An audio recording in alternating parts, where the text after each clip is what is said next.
हिंदी हमारी मातृभाषा है। हमारा हिंदुस्तान राइट। इन लोगों को ये हम लोग एक है।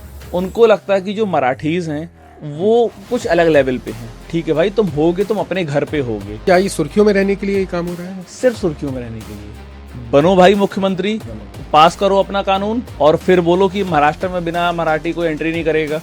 अभी तो ऐसे ही जनता को परेशान रखा है। बिजनेसमैन को पॉलिटिक्स से मतलब नहीं होता है। उसको ये दिखता है कि जहां पर मैं पैसा बना सकता हूँ वहां मैं पैसा बनाऊंगा। इंडिया पे तो शायद 150% या 145% ट्रैफिक नहीं लगाएंगे। पॉसिबल ही नहीं है। शायद ऑपरेशन सिंदूर जो किया गया, जो हमला किया गया, वो इन चीजों को ही डिस्टर्ब करने के लिए किया गया था कि जिससे बिजनेसमैन जो बड़ी बड़ी कंपनीज है वो इंडिया में नहीं आए। आज एक नेता की कलम की इतनी बड़ी ताकत नहीं है जितनी एक ब्यूरोक्रेट की नेता। Great powers comes with a great responsibility. कि अगर मैं हाउस टैक्स नहीं दे रहा तो आप नोटिस दीजिए ना, साल में आप 20 साल बाद नोटिस देंगे। मुझे अपनी फैक्ट्री के लिए लाइसेंस लेने होते हैं ना, मुझे कंसल्टेंट हायर करने पड़ते हैं, क्योंकि जो डिपार्टमेंट वाला जिसको मेरा लाइसेंस इशू करना है ना, उसे उस लाइसेंस के बारे में जानकारी नहीं है। क्या एक सिटीजन का अधिकार नहीं है कि मैं अपने एरिया के जो मेरा अधिकारी है मैं उससे कनेक्ट कर सकूं? आपको उसका नाम ही नहीं पता। जो ब्यूरोक्रेट्स हैं वो as a service man appoint हुए हैं, बट वो उनका जो माइंड चलता है ना, वो अपने आप को आका बना लेते हैं, और उनको आका बनाने वाले भी हम हैं। मेरे पास गवर्नमेंट पॉलिसी है तो मेरा बिल आएगा 90,000। मेरे पड़ोसी के पास अगर प्राइवेट पॉलिसी है उसी ट्रीटमेंट का बिल आता है 2.5 बिल्कुल। मैंने 10 साल प्रीमियम दिया, मैंने 1 साल अगर प्रीमियम नहीं दिया तो मेरे 10 साल का पैसा जीरो। हॉस्पिटल में जब मैं भर्ती हो गया, 10 साल से मेरी पॉलिसी चल रही है, 90,000 रुपए का क्लेम मेरे को मिल गया। उसके बाद मेरी पॉलिसी का जो प्रीमियम है वो 3 गुना हो गया है। मैं आज तक ये चीज समझ नहीं पाया।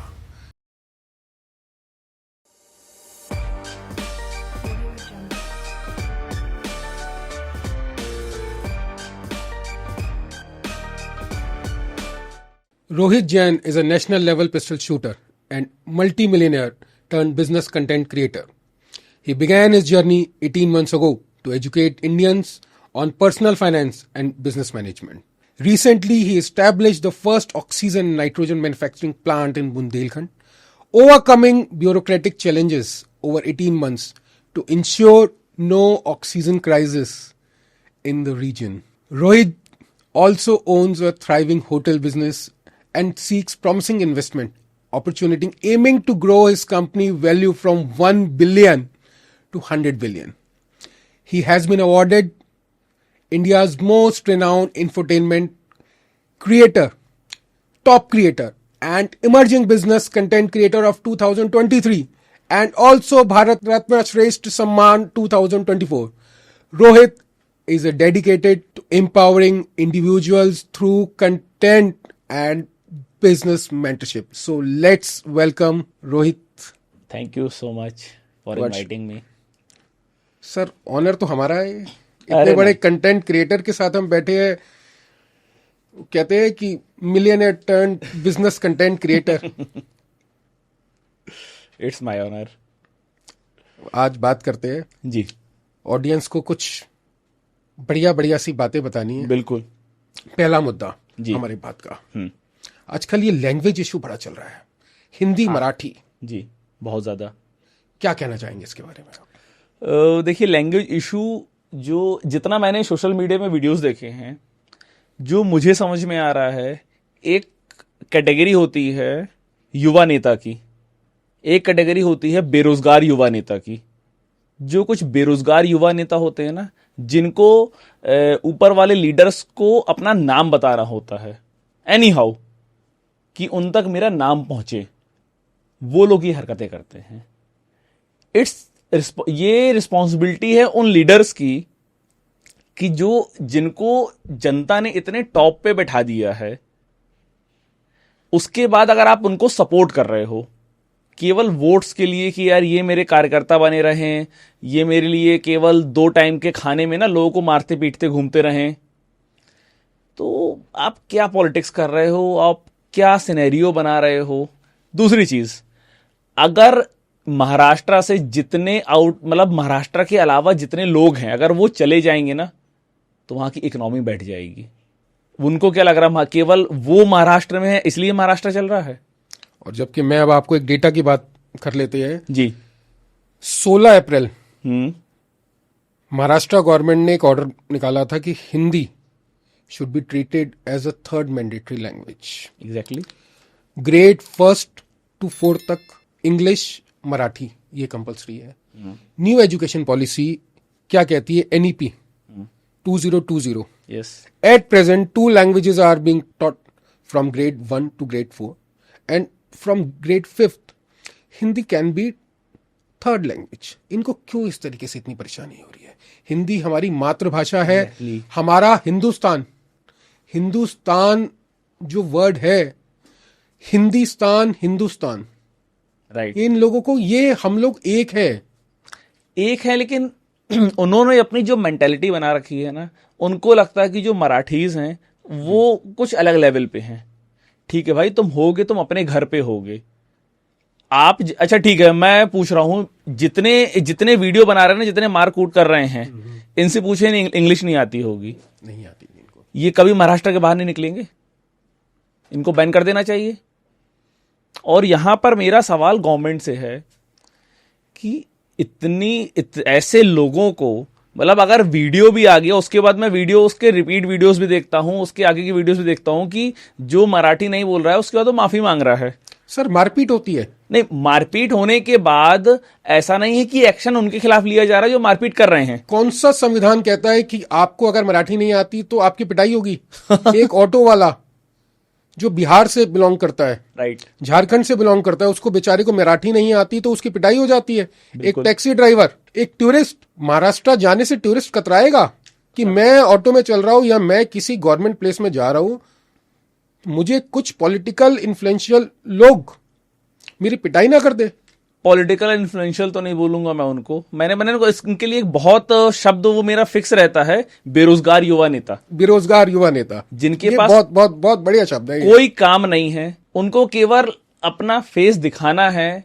ऐसे लोगों को क्या ये सुर्खियों में रहने के लिए ये काम हो रहा है? सिर्फ सुर्खियों में रहने के लिए, सिर्फ और सिर्फ सुर्खियों में रहने के लिए. और उनकी रिक्वायरमेंट भी मैं आपको बता दूंगा ना, तो आप सुन के शौक रह जाएंगे. उनकी रिक्वायरमेंट सिर्फ इतनी है कि जब इलेक्शन आएंगे ना, तो नेताजी हमें अपने साथ लेके घूमे.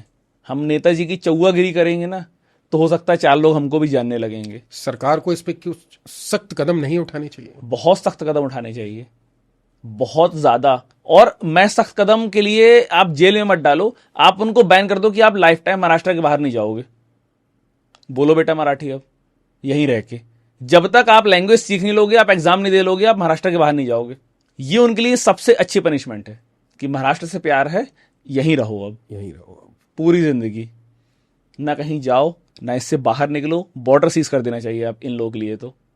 और जब एग्जाम दे लोगे ना, आपको कनाडा जाना है, आपको यूके जाना है, आपको घूमने भी जाना है, आपको इवन बेंगलोर भी जाना है, तो जब आप वहां की लोकल लैंग्वेज का एग्जाम देके पास हो जाओगे ना, तब जाके आपको वहां पे एंट्री मिलेगी. उम्मीद करते हैं सरकार इसके ऊपर कुछ सख्त कदम उठाने चाहिए. हम लोग तो उम्मीद करते हैं. बिल्कुल. और हमारी गुजारिश, दरख्वास्त रहेगी सरकार से, बिल्कुल, क्योंकि मोदी जी का राज है और मोदी जी हमारे एक बहुत सुलझे हुए नेता है. बहुत ज्यादा. आज पूरा वर्ल्ड उनके ऊपर गर्व करता है. तो हमारी गुजारिश रहेगी कि इसके ऊपर कुछ ना कुछ ये language issues, but I don't think कि ये मैटर मोदी जी के लिए है. मोदी जी के लिए है नहीं. देखिए ऐसा है, ये मैटर स्टेट गवर्नमेंट का है और स्टेट गवर्नमेंट को ही इस पे एक्शन लेना चाहिए. अगर आप सिर्फ चाबी घुमाना जो होता है ना, हाँ, वो मालिक का काम होता है जी. जो वर्ल्ड के मालिक, मैं कहता हूँ हिंदुस्तान के नहीं, हाँ, वर्ल्ड के मालिक, वर्ल्ड के मालिक मोदी जी, हाँ, अगर इशारा कर देंगे ना, हाँ, तो ये दोबारा हरकत रिपीट नहीं. देखिए, मैं इस बात से डिफर करूंगा. हमारे देश के प्रधानमंत्री को इस मैटर में नहीं पड़ना चाहिए. इसी के लिए जनता ने विधायक, सांसद और मुख्यमंत्री बनाए हैं. क्योंकि जिस देश का प्रधानमंत्री 365 दिन में 100 दिन रैली करता हो, केवल इस वजह से कि अगर वो रैलियां नहीं होंगी तो वो पावर में ही नहीं रहेंगे, और पावर में नहीं रहेंगे तो अच्छा काम कैसे करेंगे. तो आई थिंक चीफ मिनिस्टर भी इसके लिए बहुत बड़ा है. विधायक सांसद को लोकल लेवल पे निपटा के खत्म कर देना चाहिए ऐसी चीजें. तो होप सो. Yes. हमारी जो भी ऑडियंस सुन रही होगी, कमेंट्स बॉक्स के अंदर कुछ ना कुछ अपना कमेंट जरूर लिखिए. बिल्कुल. और जो महाराष्ट्र के, वो अपना पॉइंट ऑफ व्यू सबसे पहले बताएं कि भाई जो लोग, ये तो कुछ पर्टिकुलर लोग कर रहे हैं, लेकिन उसके अलावा जो आप लोग महाराष्ट्र में रह रहे हो, आप क्या सोच रहे हो कि जब आप बाहर जाओ आपके साथ भी ऐसा बिहेव किया जाए. महाराष्ट्र में आपको नहीं लगता है कि 30 से 40% पॉपुलेशन बाहर की है? बिल्कुल है. तो क्यों ये क्या लोग, ये बाहर के लोग इनके लिए बाहर के लोग हैं, हमारे लिए हिंदुस्तान हमारे लिए तो सब हिंदू ये हैं, कहते हैं कि हिंदुस्तान बाहर का आदमी जो महाराष्ट्रियन नहीं है वो बाहर जाए। मैं कह रहा हूँ एक बार हो तो जाए, फिर मैं देखता हूँ महाराष्ट्र चलता कैसे है। चलो ठीक है, मैं मानता हूँ कि बिहार से जो लोग आ रहे हैं लेबर वाला काम कर रहे हैं, सारी लेबर अलग कर दो महाराष्ट्र से, करा लो कंस्ट्रक्शन, करा लो घर की साफ सफाई, करा लो फूड डिलीवरी, चलवा लो ऑटो। ये तो सेम जो डोनाल्ड ट्रंप जो हाल कर रहे हैं, डिक्टेटरशिप, बिल्कुल सेम डिक्टेटरशिप। अभी अगला मुद्दा वही हम उठाएंगे जी, डोनाल्ड ट्रंप का। नहीं, डिक्टेटरशिप डोनाल्ड ट्रंप कर रहे हैं तो यहाँ तो डिक्टेटरशिप करने वाला बेरोजगार युवा नेता है ना। वहां तो आप लेवल तो देखो, वो यूएस का प्रेसिडेंट है, वो कर सकता है, उसको हक है। तुम क्या हो, तुमने क्या अपने जीवन में उखाड़ लिया जो तुम बोल रहे हो कि नहीं आपको मराठी आनी चाहिए? बनो भाई मुख्यमंत्री, पास करो अपना कानून और फिर बोलो कि महाराष्ट्र में बिना मराठी को एंट्री नहीं करेगा। अभी तो ऐसे ही जनता को परेशान ना करें। जनता को परेशान कर रहे हैं, मतलब आप जिस पार्टी से आ रहे हो उस पार्टी की जो आपके आका हैं वो क्या कर रहे हैं, वो केवल अपना वोट बैंक देख रहे हैं। उनको नहीं पता कि महाराष्ट्र की इकोनॉमी इतनी अच्छी है तो किस वजह से है। शुरू से इक्वल ट्रीटमेंट मिला है लोगों को, शुरू से इक्वल ट्रीटमेंट मिला है, ये चीजें हमेशा से उठती चली आई हैं। देखिए, जब हम महाराष्ट्र की बात कर रहे हैं तो महाराष्ट्र की बात जब होती है तो बाल ठाकरे साहब की बात हमेशा होती है। उन्होंने भी हमेशा इस चीज पे फोकस किया है कि हमें मराठी लोगों को आगे बढ़ाना है, लेकिन उन्होंने कभी इस बात पे फोकस नहीं किया कि जो लोग मराठी नहीं हमें उन्हें पीटना है या उन्हें बाहर भगाना है। वो बात करते थे मराठियों की रिजर्वेशन की, मराठियों के सक्सेसफुल कराने की। ठीक है, अपनी कम्युनिटी को आगे बढ़ाना चाहिए, वो अच्छी बात है। आप दूसरे की कम्युनिटी के दर्ज के ऊपर अपनी कम्युनिटी को आगे मत बढ़ाइए। देखिए, अपनी लाइन किसी को अगर आपको छोटा करना है ना तो आप अपनी लाइन बड़ी करो, राइट, उसकी लाइन मत काटो। अगर इतने आप समझदार हो, इतने आप होशियार हो, अपने आप को आप इतना समझते हो, मेरी नजर में तो बेरोजगार युवा नेता ही हो, लेकिन आप अपने आप को जो समझते हो उसको प्रूव करो। मैं रिक्वेस्ट भी करूंगा सारे मीडिया चैनल से जी कि इनका नाम, आपसे एक शब्द मैंने बहुत बढ़िया सीखा जी, बेरोजगार युवा नेता। हाँ। इन लोगों को आने वाले टाइम में, आज से ही मैं तो कहता हूं कि चालू कर दीजिए इन लोगों को बेरोजगार युवा नेता बोलना, जो ये गंद और ये स्टेट के लिए हेट फैला रहे हैं, हेट कह लीजिए, डिफरेंसेस कह लीजिए, डिस्क्रिमिनेशन कह लीजिए, बिल्कुल ये जो चीजें हैं ये सभ्यता नहीं है हमारे हिंदुस्तान की। फिर आप में और पाकिस्तानियों में डिफरेंस क्या रहेगा? आप तो वो काम कर रहे हो जो पाकिस्तान करता है कि आप हिंदुस्तानी हो, आप बात करो कि आप मराठी नहीं हो। अरे भाई, तुम इंडिया में बैठे हो, यहाँ देश की बात होती है, यहाँ देश की बात होती है। बहुत बढ़िया सर। डोनाल्ड ट्रंप साहब कहते हैं 15% is a mu zero. Yes. और रेसिप्रोकल ड्यूटी की बात करते हैं कि मिनिमम 15% तो मान के चलिए मैं देशों के ऊपर ड्यूटीज लगाऊंगा ही लगाऊंगा, रेसिप्रोकल ड्यूटीज। रेसिप्रोकल ड्यूटीज में अपनी ऑडियंस को बता भी देता हूँ, वो ड्यूटी ये होती है कि अगर आप कोई भी चीज एक्सपोर्ट करते हैं और वही चीज इंपोर्ट होती है तो 15% रेसिप्रोकल ड्यूटीज, मतलब इंपोर्ट और एक्सपोर्ट के अंदर दोनों ड्यूटीज बराबर होती है। और जीरो ड्यूटी ये होती है कि कुछ प्रोडक्ट्स ऐसे होते हैं जिसके अंदर ड्यूटी जीरो होती है दोनों देशों से, आयात और निर्यात, इंपोर्ट और एक्सपोर्ट। अब ट्रंप साहब का क्या कहना है कि 15% इज अ न्यू जीरो। आप मान लीजिए कि 15% तो वर्ल्ड वाइड लगेगी ही लगेगी, राइट। और कुछ देश ऐसे हैं जैसे ब्राजील, जैसे कनाडा, अभी इन्होंने वियतनाम पे भी ड्यूटी काफी अच्छी खासी लगा दी, चाइना पे तो 145% तक ड्यूटी लगा दी थी, अब वो ड्यूटी आके 35 से 40% के आसपास उसका इम्पैक्ट आ रहा है।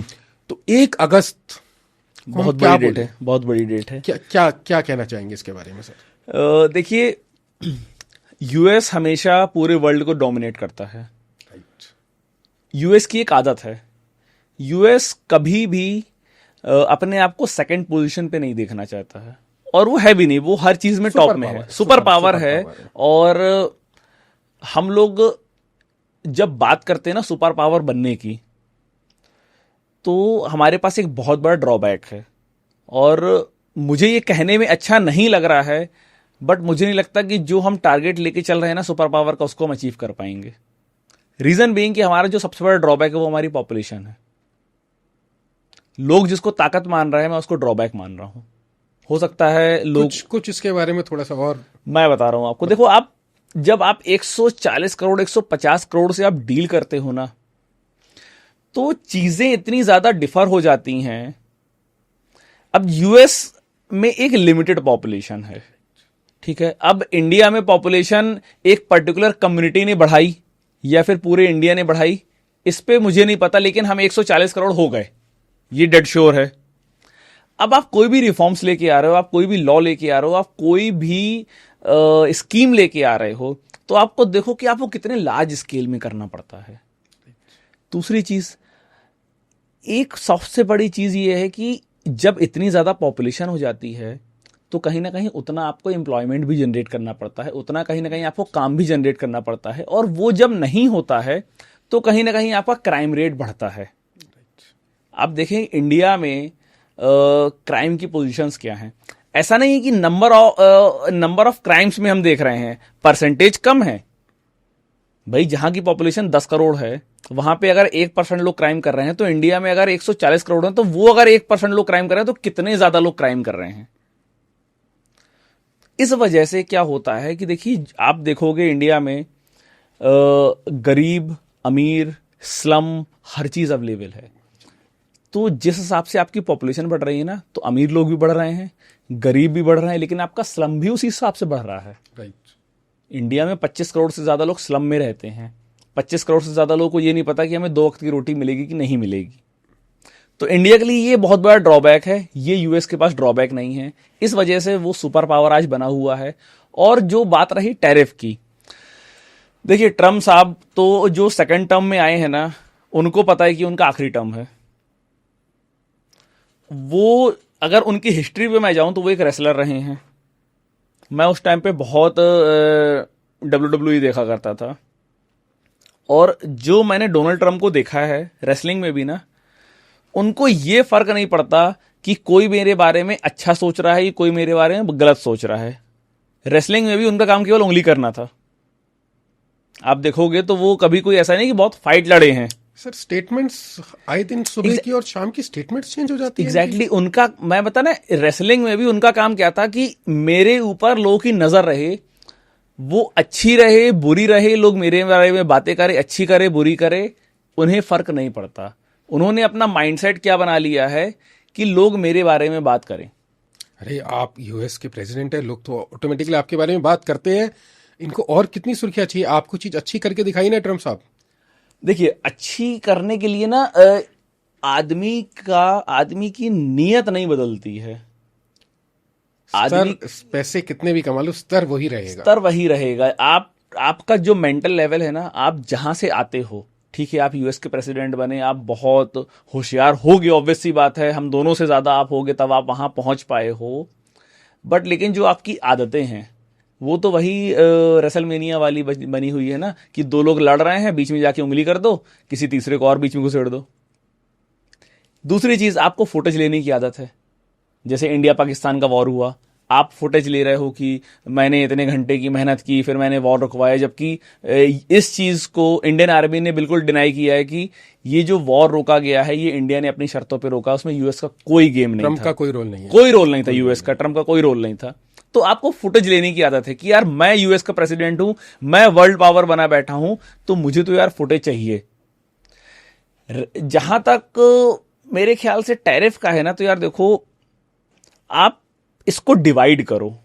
टैरिफ लगाना बुरी बात नहीं है, टैरिफ लगाना अच्छी चीज है, और इक्वल टैरिफ अच्छी चीज। मैं डिवाइड आप करो कि कौन सी कंट्री हैं जो पूरे वर्ल्ड में न्यूसेंस क्रिएट करती हैं, आप वहां पे लगाओ 200% टैरिफ। कौन सी कंट्रीज हैं जो पूरे वर्ल्ड को सपोर्ट करती हैं, आप वहां पे जो मिनिमम टैरिफ हो सकता है वहां पे वो लगाओ। सर चाइना से 10 to 11% एक्सपोर्ट होता है यूएस। यस।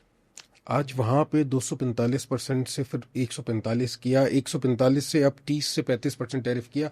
क्या चाइना ने न्यूसेंस क्रिएट कर दिया था? तो सर देखिए, जो चाइना वाले थे ना, उन्होंने वीडियो डालने शुरू कर दिए कि जो बैग 50,000 का यूएस में बिकता है, जो जूता 20,000 का 25,000 का यूएस में बिकता है, वो चाइना से बन के आ रहा है, उस पर व्हाइट लेबलिंग हो रही है, उसकी कॉस्ट तो 1,000 रुपए है, ब्रांड अपना टैग लगा के बेच रहा है।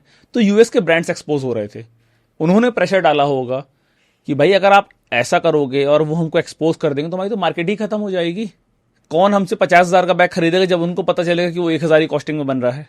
इस वजह से जो ये बार बार नेगोशिएशंस हो रहे हैं, बार बार टैरिफ में चेंजेस आ रहे हैं, ये बहुत बड़ा रीजन हो सकता है। देखते हैं होपफुली इंडिया के ऊपर इसका क्या इम्पैक्ट रहता है।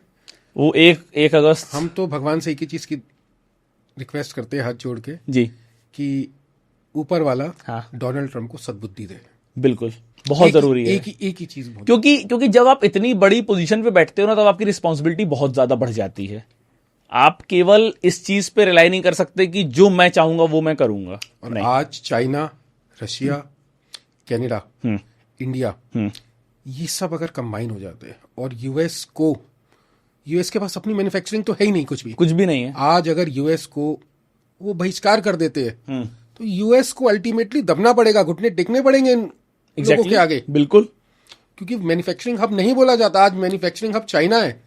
चाइना के बाद वेट एंड वॉच कर रहा है। चाइना के बाद इंडिया बनने वाला है। चाइना के बाद जो मैन्युफैक्चरिंग हब है, क्योंकि मैन्युफैक्चरिंग सबसे सस्ती चाइना के बाद इंडिया में ही है। दूसरी बड़ी चीज कि इंडिया में जितना कंज्यूमर है पूरे वर्ल्ड में कहीं पर नहीं है। हर कंपनी को यह पता कि अगर उसे बड़ा बनना है ग्लोबली तो उसे इंडिया आना पड़ेगा।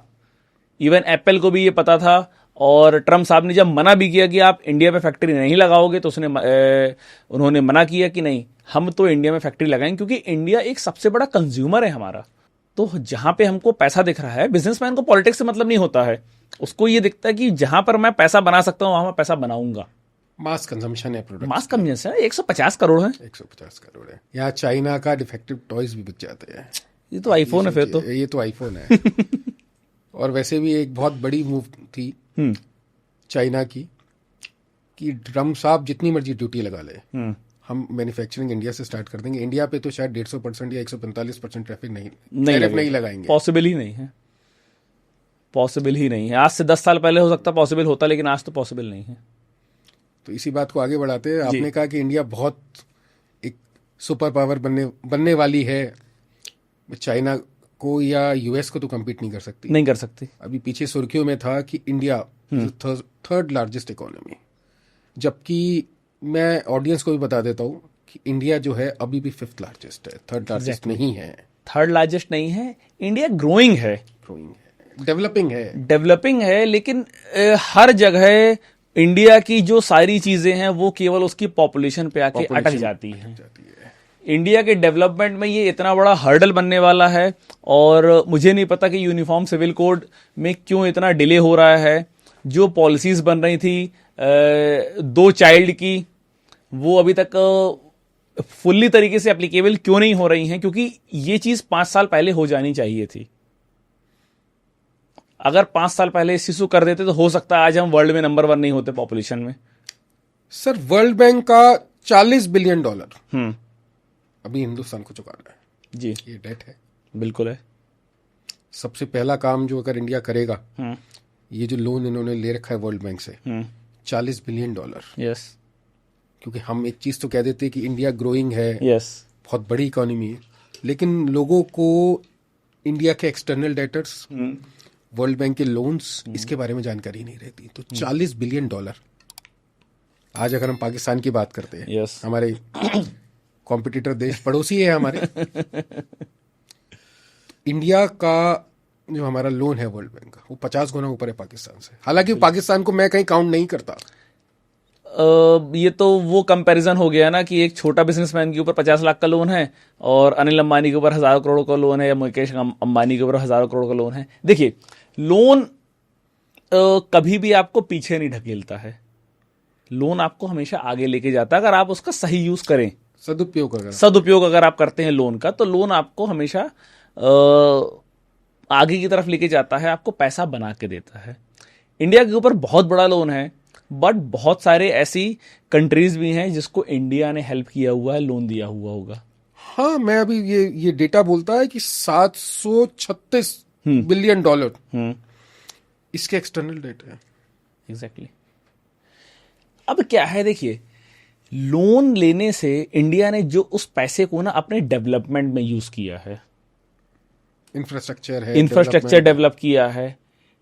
इसके बाद से अब जब हम मैन्युफैक्चरिंग हब बनने जा रहे हैं, क्योंकि ये बात एक थोड़ा सा अलग वे में चली जाएगी, लेकिन जो इंडिया मैन्युफैक्चरिंग हब बनने जा रहा है, ये चाइना के लिए बहुत दिक्कत वाली बात है।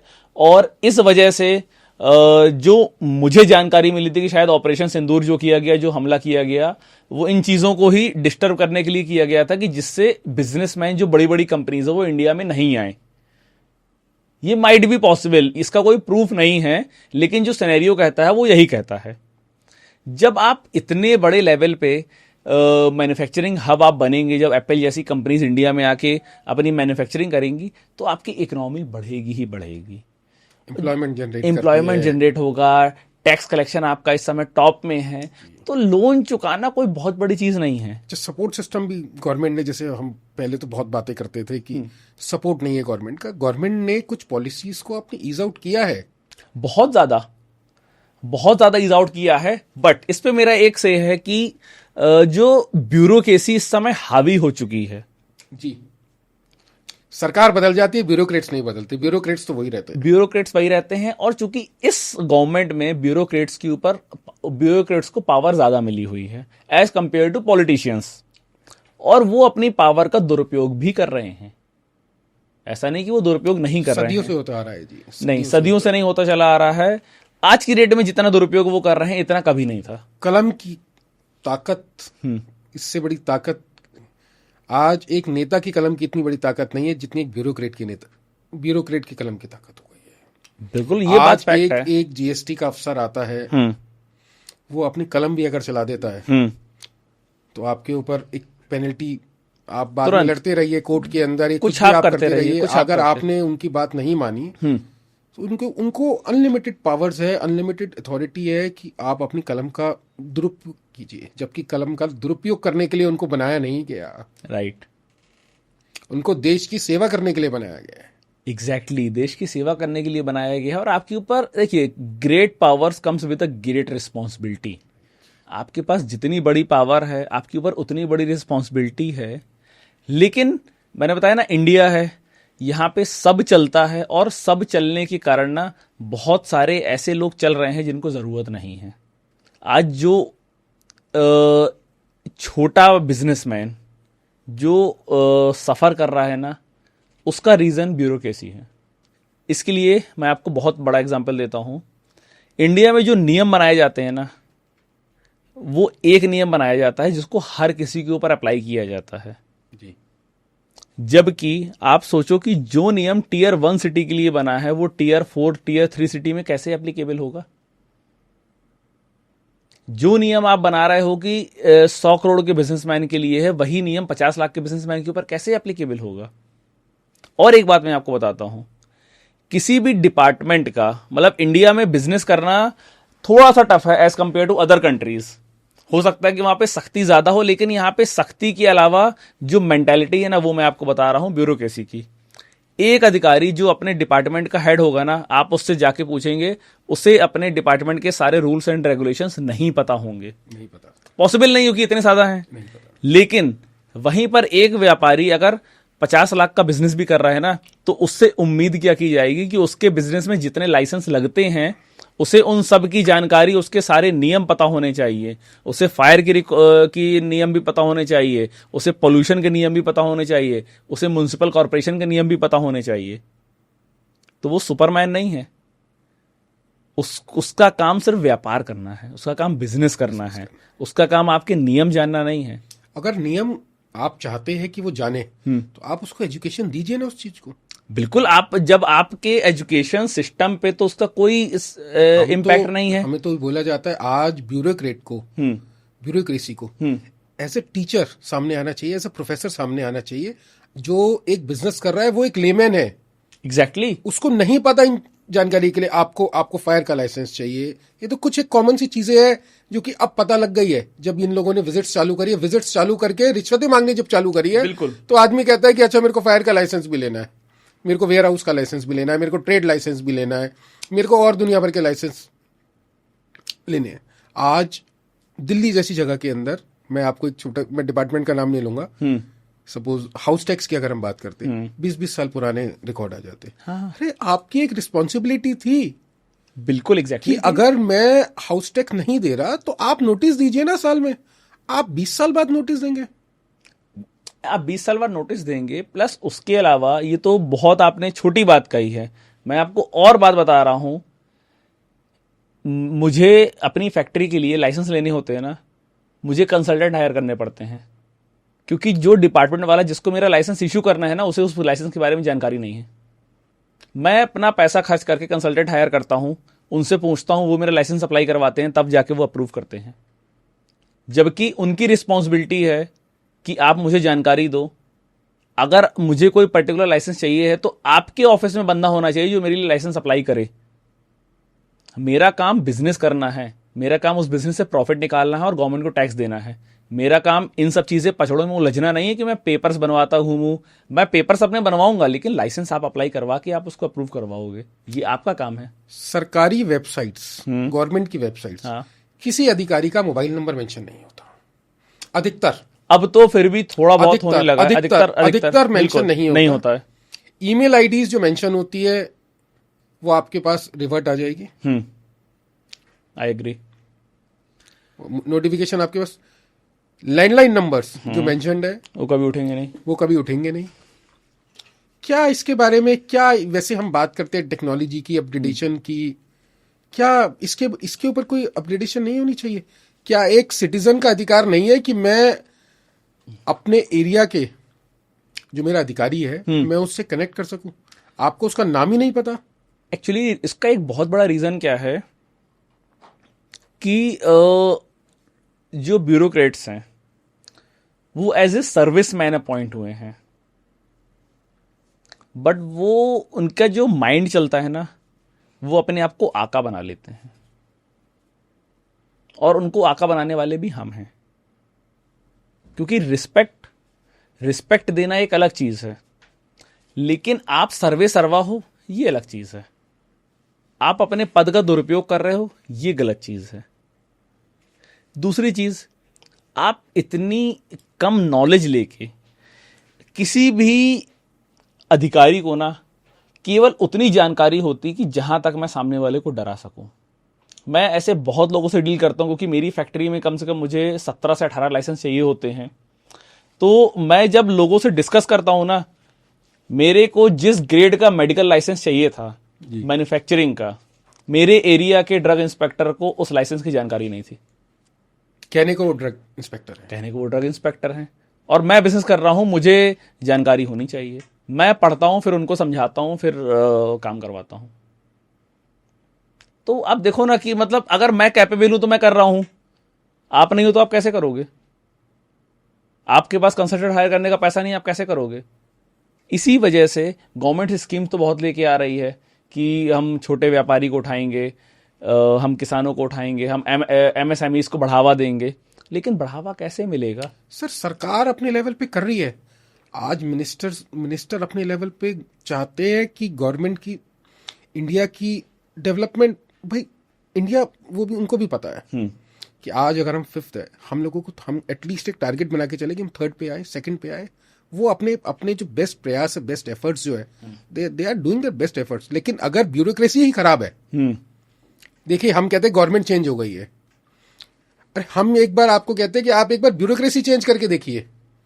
एग्जैक्टली। करप्शन, हम बोल देते हैं कि मंत्री खराब, मंत्री खराब नहीं होता, कहते मंत्री पैसा खाता है, मंत्री पैसा नहीं खाता। ये सिर्फ ब्यूरोक्रेट्स है जो पैसा खाते हैं। आप देखिए, एक वो पीछे जज पकड़े गए, हाँ, क्या हुआ उनका? कुछ नहीं, छोड़ दिया गया उनको, कुछ नहीं होगा उनका। रीजन बीइंग कि आप जिस सिस्टम का हिस्सा हो, और एक सिस्टम में बहुत पुरानी कहावत है कि भ्रष्टाचार से खत्म हो जाता है। आपने भ्रष्टाचार किया, सामने वाले ने आपको पकड़ा, आपने उसे भी भ्रष्ट कर दिया, आप छूट गए। तो भ्रष्टाचार से खत्म हो जाता है। यहाँ तो रगों में दौड़ रहा है। एग्जैक्टली।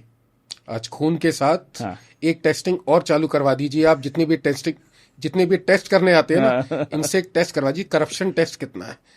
कह दीजिए कोई ना कोई टेक्नोलॉजी ले आएंगे कि आपके ब्लड में करप्शन लेवल कितना है, और उसका एक पैरामीटर निकाल दीजिए। जैसे हम कोलेस्ट्रॉल का निकालते हैं, अपने ट्राइग्लिसराइड्स का, HDL का, LDL का, वैसे सर मैं तो ऑडियंस को भी बोल देता हूँ कि भाई ऐसा भी कोई ब्लड टेस्ट अगर हो या कोई इस तरीके के स्टार्टअप्स आए, तो सबसे पहला बिल्कुल सीड फंड का चेक मेरी तरफ से। आई जॉइन यू, मैं आपको ज्वाइन करूंगा इस फंडिंग में 100%। अब सर आगे बात करते हैं लोगों के ऊपर ही आज, क्योंकि हमारा एक विषय चल रहा है। हाँ। महाकुंभ हुआ, जी, जीडीपी में बहुत बहुत इजाफा आया, बहुत ज्यादा। और ये हमारे देश के लिए एक बहुत गर्व की बात है कि हमारे मोदी जी और योगी जी ने कि इतना महापर्व महाकुंभ आयोजित किया। जी, मेरा भी सौभाग्य हुआ वहां पे जाने का। लेकिन एक चीज जो खपती है, जो दिल को ये लगती है कि आज मैं अफोर्ड कर सकता हूं, लेकिन हर आदमी नहीं कर सकता, एयरलाइंस के प्राइसेस। आज हमारे को ये पता है कि हमारी बसेस, उनका फेयर फिक्स है, रेलवेज का फेयर फिक्स है। डीजीसीए ये बोलती है कि we cannot control the prices globally. हमने आपको ये नहीं बोला कि आप ग्लोबली प्राइसेस को आप फिक्स कीजिए। ठीक है, डिमांड और सप्लाई का गेम है, इनके ऊपर तो एक ही चीज आ जाती है, डिमांड और सप्लाई। आप डीजीसीए एविएशन क्या डोमेस्टिक फ्लाइट्स के प्राइस फिक्स कर सकती है? बिल्कुल करनी चाहिए। जब आप ट्रेन के प्राइसेस फिक्स कर सकते हो तो आपको फ्लाइट के प्राइसेस फिक्स करने चाहिए। और मैं आपको बताऊं, उनको लग रहा है कि फ्लाइट के प्राइस अगर हम फिक्स कर देंगे तो लोग कम हो जाएंगे, आपके कस्टमर्स बढ़ जाएंगे। क्योंकि अभी लोग मेंटली स्टेबल नहीं होते हैं। उनको लगता है कि यार 3 दिन बचे, फ्लाइट महंगी मिलेगी। जो अफोर्ड कर सकता है उसे तो फर्क नहीं पड़ता है। और इस पे एक चीज और भी, इस पे पैसा कमाते हैं एग्रीगेटर्स। 100%। आप 2 बार फ्लाइट सर्च कर लीजिए दिल्ली टू मुंबई, आप तीसरी बार सर्च करेंगे आपको महंगी मिलेगी। क्योंकि वहां तो एग्रीगेटर को पता चल गया ना, आपने गो आईबीबो में सर्च किया, आपने मेक माई ट्रिप में सर्च किया, फिर आपने क्लियर ट्रिप में सर्च किया, सामने वाले बंदे को पता चल गया ना कि आपको तो फ्लाइट में जाना है, तो वो आपको फिर महंगी फ्लाइट ही शो करेगा। तो एग्रीगेटर्स तो पैसा कमाते ही कमाते हैं। हाँ, बहुत सही बात कह रहे हैं आप। ये अधिकतर देखा गया है कि जब भी हम कोई फ्लाइट के टिकट जब बुक कराते हैं, हाँ, बुकिंग करते करते, आज मैं एप्स के नाम तो नहीं लूंगा जी, सपोज उसमें फेयर दिखा रहा है 9,500। हाँ, जब तक आप पेमेंट ऑप्शन तक पहुंचेंगे तो ऊपर ही आ जाएगा airline prices have been searched and there is a difference in the prices because of the search by the airlines. ये ऊपर एक आ जाता एक उनकी स्टेटमेंट आ जाती है, बिल्कुल बिल्कुल बिल्कुल, पॉपअप विंडो के, और पता लगता है कि वही फ्लाइट आपको जो है 12 से 13,000 रुपए की, या कई कई केसेस में कभी 1,000 कभी 2,000, वो नीचे कूपन वगैरह भी लगा के कर देते। और दूसरी जो चीज, एक इंश्योरेंस के नाम पे, एयरलाइंस इंश्योरेंस के नाम पे जो इन्होंने धांधली मचा रखी, बहुत बड़ी धांधली मचा रखी है। पैसा कभी किसी को नहीं मिलेगा, पैसा तो सरकार को ही देना पड़ेगा। इसके लिए मेरा एक सुझाव है सर, ये ऑडियंस के लिए थोड़ा सा स्ट्रांग मैसेज दीजिए। मैं बता रहा हूं, मुझे लग रहा है कि एक सुझाव क्या, मुझे जो लगता है, अगर आपको प्राइस फ्लक्चुएट करना है या आपको अपना पैसा निकालना है ना, हर फ्लाइट में आपकी जितनी विंडो सीट्स हैं आप उनको प्रीमियम में डाल दो, आप उसके प्राइस बढ़ा दो। जो मिडिल सीट है, कॉर्नर सीट है, किनारे वाली, आप उनके प्राइसेस फिक्स कर दो, कि जिससे जो आदमी इतना अफोर्ड नहीं कर सकता है वो उस पर ट्रैवल कर सके। जैसे आपने बिजनेस क्लास बनाया हुआ है ना, आप उसको एक और स्मॉल बिजनेस क्लास बना दो, विंडो सीट्स को। तो भाई जिसको विंडो सीट में बैठना होगा ज्यादा पैसा खर्च करेगा, जाके बैठेगा। या फिर जब फ्लाइट बुक हो जाएगी तो उसकी मजबूरी होगी, जैसे ट्रेन में भी होता है भाई, जब स्लीपर भर गया तो बंदा थर्ड एसी में जाएगा ही जाएगा, थर्ड एसी भर गया तो सेकंड एसी में जाएगा, सेकंड एसी भर गया तो फर्स्ट एसी में जाएगा। तो उसी तरीके से आप क्लास बना दो, लेकिन प्राइजेस आप फिक्स कर दो। कम से कम सामने वाले को मेंटल स्टेबल रहेगा ना, वो उसको, उसके मन में ये डर नहीं रहेगा, गिल्ट नहीं रहेगा कि यार मैंने 2 महीने पहले फ्लाइट बुक कर ली, लास्ट डे बुक करा था और सस्ती मिलती। तो कहते हैं आप 500 रुपए और एडिशनल करके फिक्स कर दीजिए। हाँ, लेकिन फिक्स कर दो, एग्जैक्टली। ये तो आप 5,000 की फ्लाइट को 5.5 की कर दीजिए, फिक्स कर दीजिए कि 1 साल तक इसमें फ्लक्चुएशन नहीं होगी, एटलीस्ट डोमेस्टिक फ्लाइट्स में। राइट। आपका कंट्रोल इंटरनेशनल पे नहीं है, इंटरनेशनल हम नहीं कहते आपको कीजिए, जिसको बाहर जाना वो पैसा देगा, वो देगा। लेकिन जिसको डोमेस्टिक ट्रैवल करना है, दिल्ली से बेंगलोर ट्रैवल करना है, दिल्ली से मुंबई ट्रैवल करना है, चेन्नई ट्रैवल करना है, तो इनके लिए आपको एग्जैक्टली फिक्स कर देना ही चाहिए। जैसे ट्रेन का सिस्टम है वैसे ये सिस्टम होना चाहिए। आई एग्री, होना चाहिए सर, बिल्कुल, क्योंकि ठगी मचा रखी है बहुत ज्यादा, बहुत बड़ी ठगी चल रही है। और ये इंश्योरेंस के, और बता दीजिए 150 रुपए 200 रुपए जो ये इंश्योरेंस के ले लेते हैं पर फ्लाइट, इनको तो एक चीज बता दीजिए कि आप ऑलरेडी एविएशन के अंदर कवर्ड है। आप अगर आप कहीं पर भी ट्रैवल कर रहे हैं तो एविएशन इंडस्ट्री आपको इंश्योरेंस ऑलरेडी प्रोवाइड करती है, आपको अलग से किसी प्राइवेट कंपनी का इंश्योरेंस लेने की जरूरत नहीं है। तो ये ऑडियंस के लिए एक मैसेज है कि आप कभी भी अगर एयरलाइंस की जो टिकट्स आप बुक कराते 250 रुपए 300 रुपए 500 रुपए इंश्योरेंस के नाम पे मत दीजिए।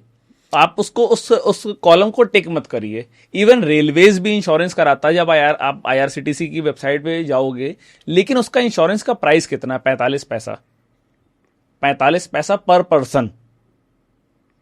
तो वो एक नेग्लिजिबल है। मैं तो कभी उसको भी टिक नहीं करता, क्यों मैं 45 पैसा एक्स्ट्रा दूं प्लस उस पर GST अलग से दूं। तो 45 पैसा एक नेग्लिजिबल, आप टिक भी कर दोगे तो कोई फर्क नहीं पड़ेगा। लेकिन इनको तो हम ऑडियंस को तो बता देते ना कि 250 रुपए ये इंश्योरेंस लेने से बढ़िया, डोमेस्टिक इंश्योरेंस लेने से बढ़िया आप 250 रुपए का एक पौधा लेके बिल्कुल अपने घर के अंदर लगाइए। राइट, पॉजिटिव एनवायरनमेंट आएगा और आप कार्बन न्यूट्रलिटी की तरफ फोकस रहेंगे कि भाई मैंने इतने कार्बन अपने घर से कम करे, जो गैसेस जो ग्रीन हाउस गैसेस होती है। एग्जैक्टली। तो 250 रुपए का जो इम्पैक्ट है वो शायद आपके 2.5 लाख रुपए से भी ऊपर का इम्पैक्ट है। बिल्कुल। तो आगे जब भी 250 रुपए बचाए, एक पौधा लाके अपने घर में लगा लीजिए और ग्रीन हाउस गैसेस को कम करने का प्रयास कीजिए। बहुत बढ़िया सजेशन है आपका। तो सर आगे जी, आपका समय तो हम बहुत ले रहे हैं, लेकिन आपसे ज्ञान जब इतना बढ़िया जब ज्ञान मिल रहा है, पिछले साल 3500 मिलियनेयर्स जी, इस साल 5000 मिलियनेयर्स हिंदुस्तान छोड़ के जा रहे हैं जी। उसका सबसे बड़ा रीजन है इंडियन टैक्स सिस्टम। इसको मैं डिफाइन करता हूं, क्योंकि आप तो एक पर्सनल फाइनेंस और बिजनेस मैनेजमेंट के बहुत बड़े एक्सपर्ट है। तो अभी धीरे धीरे आपसे उसी तर्ज पे आगे बात करेंगे, उसी लेवल का आपसे ज्ञान लेंगे। जी, देखिए क्या है, इंडिया में जैसे अब इंडिया से जो भी लोग जा रहे हैं वो मोस्टली दुबई शिफ्ट हो रहे हैं। जी, दुबई जाने का रीज़न ये है कि वहाँ पे एक तो टैक्स नहीं है, ठीक है भाई, कंट्री के पास बहुत पैसा है, वो एक फिक्स पैसा ले लेते हैं कि आपको इतना परसेंटेज अपना देना है, दैट्स इट। इंडिया में क्या है, इंडिया में आपको हर लेवल पे टैक्स देना होता है। मैं बिजनेसमैन की कैटेगरी से आपको बताऊं, देखो आप 18% से लेकर 28% GST आप पहले पे करते हो, वो एट द एंड कस्टमर आपको दे रहा है, बट आप तो अपने अकाउंट से पे कर रहे हो ना। फिर 30% आप इनकम टैक्स पे करते हो। फिर इसके अलावा जितने आपके NOCs के खर्चे हैं वो आप पे करते हो। At the end of the day आप 60% पैसा केवल टैक्स में खर्च कर देते हो। आपने एक चीज भूल गए सर जी, करप्शन टैक्स। करप्शन टैक्स वो ऑफिशियल ही नहीं लगा है ना, वो अनऑफिशियल है। वो अनऑफिशियल है। वो अनऑफिशियल है। बिजनेसमैन तो उसको काउंट करेगा, बिल्कुल करेगा। बिजनेसमैन तो उसके लिए, जो कहते हैं ना बिजनेसमैन कैश में डील क्यों करते हैं, क्योंकि उनको पैसा अनऑफिशियल टैक्स में देना होता है, वो एक नंबर में नहीं जाता ना। और इस पे मेरा एक सुझाव था, मैंने पहले भी ये पॉडकास्ट में बताया हुआ है। मुझे नहीं पता कि मतलब गवर्नमेंट के पास इतने ब्राइट माइंड्स हैं और वो इस चीज को क्यों नहीं देख पा रहे कि जितनी मैन पावर आप इतने टैक्स सिस्टम को बनाने के लिए, इसको संभालने के लिए, इसको मॉनिटर करने के लिए लगा रहे हो ना, उससे बेटर ये है कि वन टैक्स वन नेशन के आप फॉर्मूले पे आ जाओगे तो आपको इतनी मैन पावर नहीं लगानी पड़ेगी। 100 क्लॉज इनकम टैक्स के, कि मतलब आम आदमी समझना भी चाहे तो नहीं समझ पाए। 100 क्लॉज आपके GST के, आप सिंपल कर दो ना। इनकम टैक्स में 36A के अमेंडमेंट्स अलग हैं, आप यहाँ पे अपना ये क्लेम करिए, वहाँ पे ये क्लेम करिए, कोई ज़रूरत नहीं है। आप बहुत सिंपल इनकम टैक्स कर दो कि एक 12वीं पास भी अपना इनकम टैक्स भर सके, आप खुद भर सके। कुछ नहीं करना है, आपकी इनकम पे जो आप स्लैब बनाए हुए हो उनको फ्लैट कर दो। उस पे आप झंझट मत करो कि आपने जो हाउस रेंट पे किया है हम उसको अमेंड कर रहे हैं, आपने जो इन्वेस्टमेंट किया हम उसको अमेंड कर रहे हैं। आप उतना अमाउंट छोड़ दो ना। आप 1.5 लाख की अमेंडमेंट दे रहे हो, न्यू टैक्स रिजीम आ गई, उसमें तो आपने ऑलरेडी कर दिया है, उसको थोड़ा सा और सिंपल कर दो। आपकी 12 लाख की इनकम है, आपको 10% टैक्स देना है, बात खत्म। कोई अमेंडमेंट नहीं, कोई रूल्स नहीं, फ्लैट कर दीजिए। सबके लिए आप फ्लैट कर दो। 12 लाख से नीचे तो देखिए टैक्स होना नहीं चाहिए। सर आजकल टैक्स पेयर ही हम देखते हैं कॉर्पोरेट, एक सिर्फ कॉर्पोरेट रह गया है एग्जैक्टली टैक्स पेयर, और वो भी कितने परसेंटेज। आज अगर X% टैक्स देता है या रिटर्न फाइल करता है, एक्चुअल टैक्स कलेक्शन कितनी है? बहुत नॉमिनल। बहुत। आप पर्सनल इनकम के ऊपर टैक्स लगा दीजिए ना, फ्लैट टैक्स कर दीजिए। आप फ्लैट टैक्स कर दो, आप 5% इनकम टैक्स कर दो, 12 लाख से ऊपर जो भी है 5% फ्लैट। आप देखो जो आपका टैक्स कलेक्शन है ना वो बढ़ जाएगा, मल्टीपल टाइम्स बढ़ जाएगा, क्योंकि आज 4 से 5 करोड़ लोग जो इनकम टैक्स भर रहे हैं ना वो आपके ऑटोमेटिक बढ़ जाएंगे। आप टैक्स ITR भरना कंपलसरी कर दो और खुद अपना ITR भरे, उसको किसी वकील के पास, किसी CA के पास नहीं जाना पड़े। वो वेबसाइट खोले, अपनी डिटेल्स डाले, अपनी इनकम ईज करना पड़ेगा आपको। तो आप देखो ना कि आप उसके लिए कितना बड़ा सिस्टम चला रहे हो, कितने सारे इनकम टैक्स ऑफिसेज हैं, कितने सारे ऑफिसर्स हैं, उनकी आप सैलरी पे करते हो, कितना जीएसटी है, और जो अमेंडमेंट्स हैं उनके लिए आपने कितना बड़ा माया जाल फैला रखा है। सब खत्म कर दो। जितना सिंप्लीफाई टैक्स हो जाएगा उतना आपकी ग्रोथ बढ़ जाएगी, आपका दिमाग वहां नहीं जाएगा। अभी आप यहीं पे लगे रहते हो। अब जैसे अभी गवर्नमेंट 12% वाली स्लैब हटा रही है, 12% की स्लैब हटा रही है जीएसटी की, एसेंशियल आइटम्स की कोई जरूरत नहीं है। मतलब ऑलरेडी आपने इतना टैक्स लगाया हुआ है। जीएसटी मतलब 28% जीएसटी लग्जरी आइटम में ठीक है, मैं मानता हूं, बट इसके अलावा सारी चीजें 5% की कैटेगरी में आ जानी चाहिए। लग्जरी केवल 2 स्लैब होनी चाहिए, 28 भी मुझे बहुत ज्यादा लगती है। 5%, 18%, that's it. Essentials items 5%, luxury items 18%, that's it. और एजुकेशन फ्री। ये झंझट नहीं कि इस पे मतलब लिटरली जितने एचएसएन कोड हैं जी, मैं मतलब मुझे सोचना पड़ता बिलिंग करते टाइम, अपने अकाउंटेंट को इतना समझाना पड़ता है, ये 5% का आइटम है, ये 12% का आइटम है, ये 18% का आइटम है, ये 28% का आइटम है। यार आप मतलब इतना महीने का 20-25 हजार रुपया केवल इसलिए खर्च नहीं, कॉम्प्लिकेट कर दिया है। हमारी सैलरीज जा रही हैं फालतू में, हमारी सैलरीज फालतू में जा रही हैं कि यार वो 25,000 का हमको अकाउंटेंट रखना पड़ रहा है कि भाई वो केवल जीएसटी बिलिंग करे। ये सिस्टम इनको चाइना से सीखना पड़ेगा। ये एक सिस्टम चाइना के पास बहुत बेटरमेंट है, बहुत बेटर माइंड है। दूसरी चीज, चाइना में एक चीज और अच्छी है, हम लोग हमारे वो कॉम्पिटिटर है, लेकिन हमें उनसे सीखना चाहिए। इंडियन गवर्नमेंट्स हमेशा पैसा देती है, और वो पैसा देती है एज ए सब्सिडी। आप पैसा दो as a equity, government as a owner. आप सोचो, मैं एक छोटा बिजनेस कर रहा हूं, मैं कह रहा हूं कि यार उत्तर प्रदेश सरकार मेरी पार्टनर है, क्या कॉन्फिडेंस आएगा? लेके दिखाया कोई पैसा उत्तर प्रदेश सरकार से घूस में? आप सब्सिडी देके ना उनको एक नया रास्ता दे रहे हो कि जहां पे भ्रष्टाचार हो। जो वहां पे अधिकारी बैठे हैं वो आपको रास्ता बताएं कि आप कैसे करो कि आपको सब्सिडी मिल जाए, आधी मेरी आधी तेरी। बिल्कुल यही हो रहा है, बिल्कुल यही हो रहा है। आप इस सब्सिडी की जगह आप इक्विटी लो। आप बोलो कि आप जैसे एमएसएमई स्कीम है, बहुत अच्छी स्कीम है, आपने 50 लाख तक का लोन कराया, गवर्नमेंट आपको 15 से 25% तक की सब्सिडी देती है। आप 15 से 25% इक्विटी लो ना। आप जो अपने अधिकारी लगाए हुए हैं सब्सिडी बांटने के लिए, उनको मॉनिटर करने के लिए, उनको आप लगाओ ना उनकी बिजनेस ग्रोथ के लिए। राइट। जब 15% आपकी इक्विटी होगी, उनको कोई इशू आ रहा है, वो आपके अधिकारियों के पास आए। और ऐसा ही तो पैरेलल सिस्टम एक आज की तारीख में वीसी फैमिली ऑफिसेस चला ही रही है। यही तो एक इकोसिस्टम उन्होंने क्रिएट कर लिया पैरेलली टू गवर्नमेंट। एग्जैक्टली, कि भाई हम आपसे 15% इक्विटी ले रहे हैं, 10% इक्विटी ले रहे हैं, हमारे पास कनेक्शंस है, हमारे पास सब कुछ, आप हमको बताओ क्या आपको चाहिए। वो सपोर्ट करते हैं उनको, बिल्कुल करते हैं भाई, उनको पैसा बनाना है। तो सरकार जो सब्सिडी दे के बिजनेसमैन का दिमाग खराब कर रही है, बिगाड़ रही है। प्लस दूसरा, उनको अधिकारी उनको रास्ता दिखा रहे हैं कि आप किस रास्ते से जाओ, कि भाई आपको बिजनेस डालना भी नहीं पड़ेगा। मैनिपुलेशंस के रास्ते, चोरी के रास्ते बढ़ रहे हैं, मैनिपुलेशंस के मतलब जो लोग, और इस चक्कर में ना नुकसान किसका होता है? जिसको एक्चुअल बिजनेस करना है। भाई यहां तो बिल्स आपने फर्जी बिल ले लिए, जीएसटी पे कर दिया, सब्सिडी निकाल लिया, आधा आधा पैसा कर लिया। अब जिसको एक्चुअली बिजनेस करना है ना, वो परेशान घूम रहा है, उसको लोन नहीं मिल रहा है, उसकी सब्सिडी नहीं आ रही है, क्योंकि उसके पेपर्स वेरीफाई नहीं हो रहे, क्योंकि उसने सही काम किया है। क्योंकि जब आप सही काम करते हो ना, तब आपके पेपर्स कुछ ना कुछ गड़बड़ होते हैं। जब आप गलत काम करते हो ना, आपके पेपर्स बिल्कुल राइट रहते हैं। इस चीज को तो मैं मानता हूँ, इस चीज को तो मैं, और वो काम आपका जो है ना, जो काम 10 दिन में होना चाहिए, वो शायद 10 महीने लग जाता है। सही आदमी के काम को समय लगता है। मैंने अपने प्लांट की सब्सिडी अप्लाई की है, 1.5 साल लग गए मेरी सब्सिडी फाइल होने में,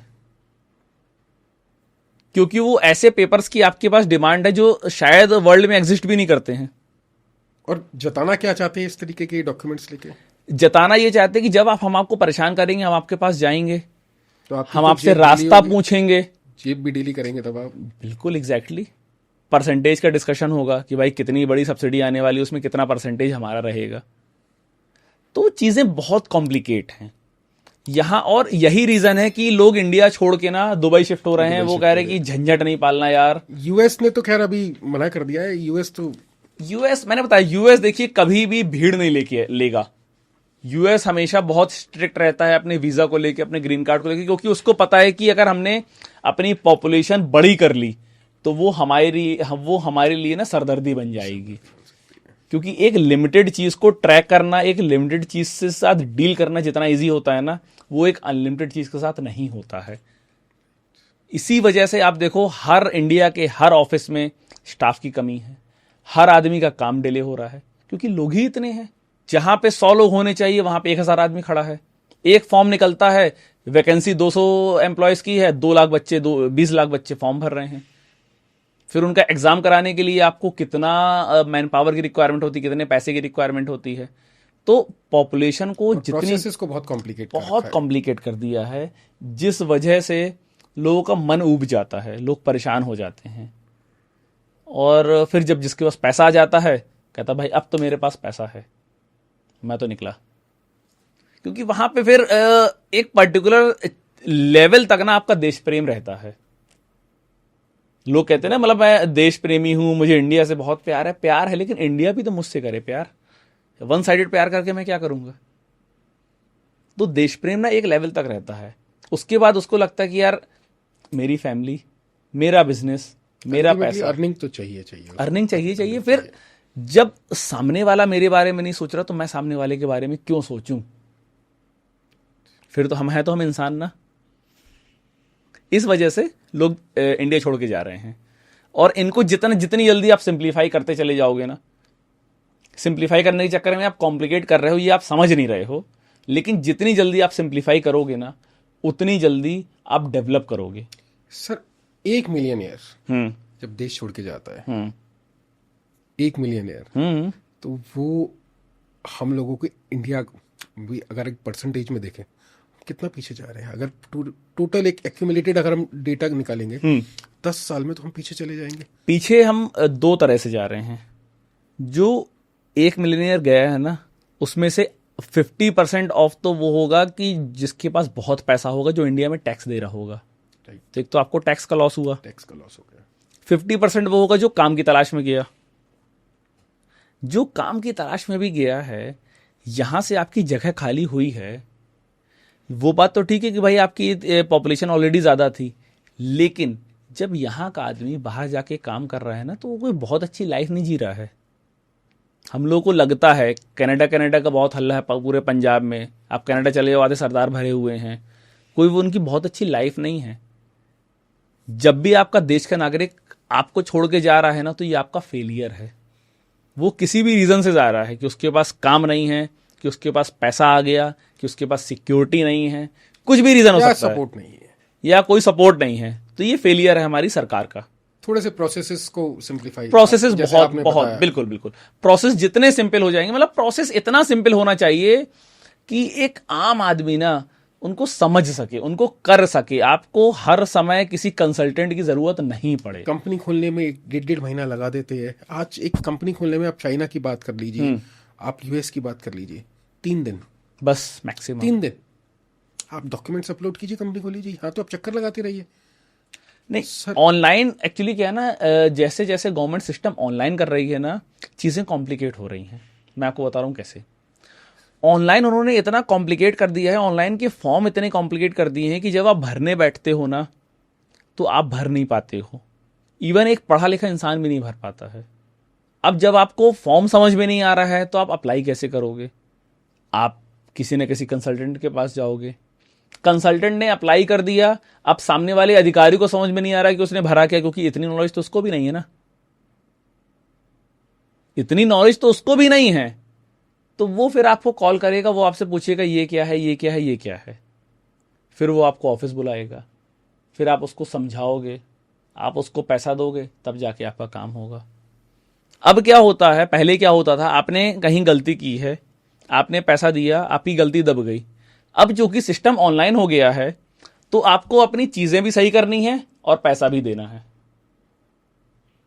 मतलब आप सही करने का भी आपको पैसा देना है। रिश्वतें डबल हो गई, रिश्वतें तो डबल ट्रिपल हो गई। और सबसे बड़ी चीज है ना, आपको काम भी करना पड़ रहा है, खुद ही काम करना है आपको। सपोज ये डब्बा ऐसे रखा होना चाहिए था, ठीक है, इस डब्बे को मैंने ऐसे रखा, अब आज से 10 साल पहले मैं किसी को इस डब्बे का ऐसे रखने का पैसा दे देता, आज की डेट में आप नहीं कर सकते। आज की डेट में आपको डब्बा ऐसे ही रखना पड़ेगा और पैसा अलग से देना पड़ेगा। तो आप काम भी सही कर रहे हो और पैसा भी दे रहे हो, और जो प्रोसेस था वो और टिपिकल हो गया, तो आप परेशान भी हो रहे हो। इसी वजह से जो बड़ा बिजनेसमैन होता है ना, उसके पास सारे कंसल्टेंट होते हैं, वो तो पैसा फेंकता है, काम कराता है। छोटा व्यापारी वहीं पे फंस जाता है। मीडियम व्यापारी भी कहीं ना कहीं निकल जाता है। सबसे ज्यादा दिक्कत आती है छोटे व्यापारी के साथ।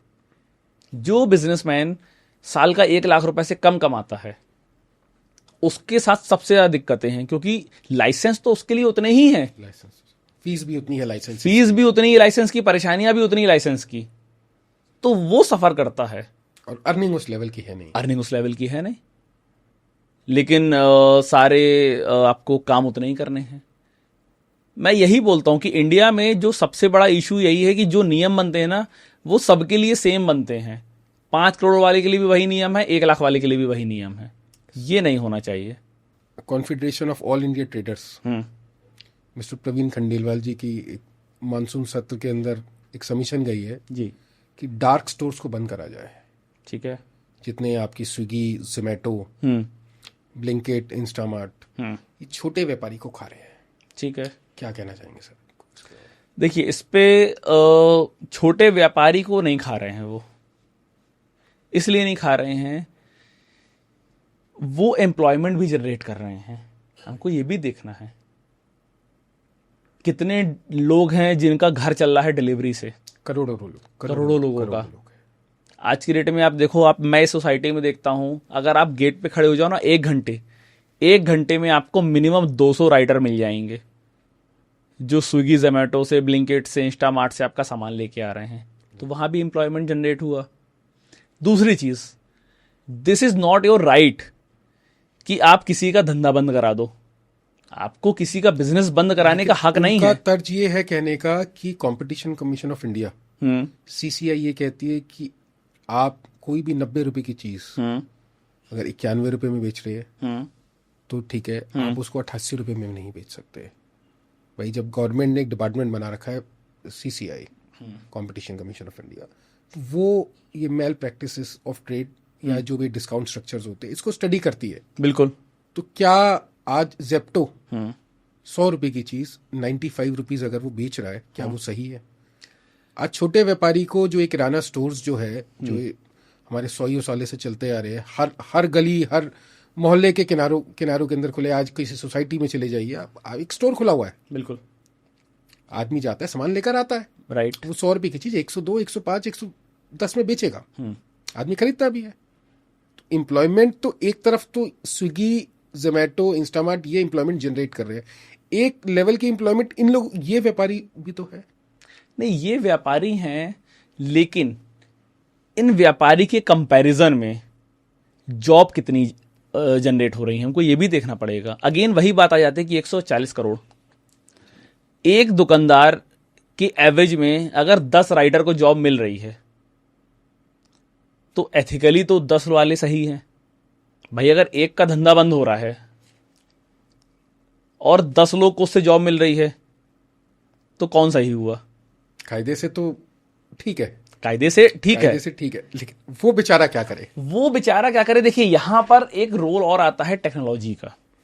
देखिए, कोई भी बिजनेस होता है, हर बिजनेस का एक टाइम होता है जब उसको अपने आप को इवॉल्व करना पड़ता है, अपग्रेडेशन पे जाना पड़ता है। और ये प्रकृति का नियम है कि अगर आप अपने आप को अपग्रेड नहीं करोगे तो कोई दूसरा आपसे ज्यादा अपडेट होके आएगा, आपका व्यापार खा जाएगा। Change is mandatory and bound to happen. Exactly. तो आपको अपने आप को चेंज करना पड़ेगा। आप 100 साल से वही किराने की दुकान चला रहे हो, वो नहीं होगा। आपको अपने आप को थोड़ा तो इवॉल्व करना पड़ेगा। आपकी जनरेशन को थोड़ी तो मेहनत करनी पड़ेगी। Let the other comes, other लोग आएंगे, वो उनको कुछ टाइम किराने का व्यापार करने दो ना। आपने इतने साल कर लिया, अब आप उसमें कुछ टेक्नोलॉजी क्रिएट करो ना। कितने किराना व्यापारी हैं जो बहुत अच्छे लेवल पे काम करते हैं। मैं आपको कानपुर में एक शॉप बता रहा हूं, वहां पे किराने की दुकान है, एक उनका अलग रिसेप्शन है। वहां पे आप जाओगे, सामान लिखवाओगे, बिल कटवाओगे, पर्चा लोगे, फिर वहां पे आप दूसरी दुकान पे जाओगे, पर्ची दोगे, वहां से आपको सामान निकलेगा। ऑर्गेनाइज्ड भी है। तो मतलब आपका व्यापार नहीं खा रहा है, आपने अपने व्यापार को इवॉल्व नहीं किया है। आप चाह रहे हो कि मैं जैसे 30 साल से काम कर रहा था मैं आज भी वैसा ही करता जो रहूं। सोसाइटी चेंज जो मांगती है वो चेंज आपने अपने आप को नहीं किया, नहीं इसलिए किया। आप पिछड़ गए, या ये समझ लीजिए आप नहीं पिछड़े, दूसरा आगे आपसे निकल भाई गया। आज आप ये कंप्लेन नहीं कर सकते ना कि मुझे आईफोन चलाना नहीं आता तो एप्पल बेचना बंद कर दे, मैं तो नोकिया चलाता हूं। आपको आईफोन चलाना नहीं आता तो आपकी गलती है, आपको सीखना पड़ेगा। ठीक है, आप नहीं सीख पा रहे हो, आपको नोकिया ही चलाना है, तो फिर आप चलाओ नोकिया। फिर आप नोकिया से आईफोन वाली सर्विसेज मत एक्सपेक्ट करो ना। तो वो तो देखिए इवोल्यूशन तो होगा ही होगा, चीजें चेंज होंगी। आप उस चेंज में अपने आप को कैसे एडजस्ट कर रहे हो ये आपके ऊपर डिपेंड करता है। तो सर बात करते हैं डॉली चाय वाला। जी। Zero experience, yes. Entrepreneurship zero, yes. Founder knowledge zero, yes. Competence zero. Yes. Competence zero नहीं कहूंगा, चाय बनाने का कॉम्पिटेंस है। Yes. Team building zero, training zero.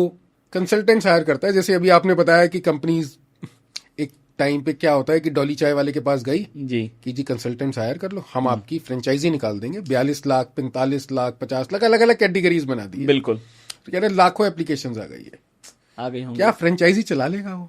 जिस बंदे ने किसी कंपनी में काम नहीं किया, जिसको कंपनी का कल्चर नहीं पता, जिसको वर्क एथिक्स नहीं पता, जिसको डेलीगेशन ऑफ अथॉरिटी नहीं पता, क्या वो फ्रेंचाइजी बांट सकता है? या आप एक्सपेक्ट ये करेंगे उसको कि वो सीईओ को हायर करे और उससे पूरी की पूरी टीम चलवाए, फ्रेंचाइजी चलवाए? अरे एक आपका एक डेलीगेशन, एक कॉम्पिटेंसी, राइट। एक स्टार्टअप बनाने की या चलाने की या एक सुपरविजन, वो लेवल तो जीरो है ना। I agree. इस पे मेरे 2 पॉइंट ऑफ व्यू हैं। जरूरी नहीं है कि अगर आपको इन सब चीज़ों की नॉलेज नहीं तो आप एक अच्छा बिजनेस नहीं बना सकते हैं, पहली चीज़। क्योंकि अपने से स्मार्ट लोगों को हायर करना is always a good decision.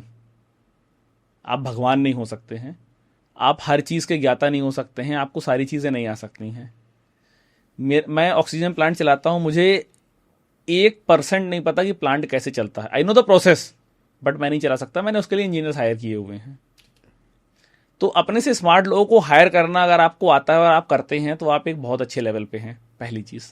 दूसरी चीज़, जब हम लोग बात करते हैं डॉली चाय वाला की, देखिए एक अभी हम लोग डिस्कशन कर रहे थे किराना व्यापारी का, कि अगर आपने अपने आप को अपग्रेड नहीं किया, आपने अपने आप को इवॉल्व नहीं किया, तो आप कहीं ना कहीं पीछे रह जाओगे जी।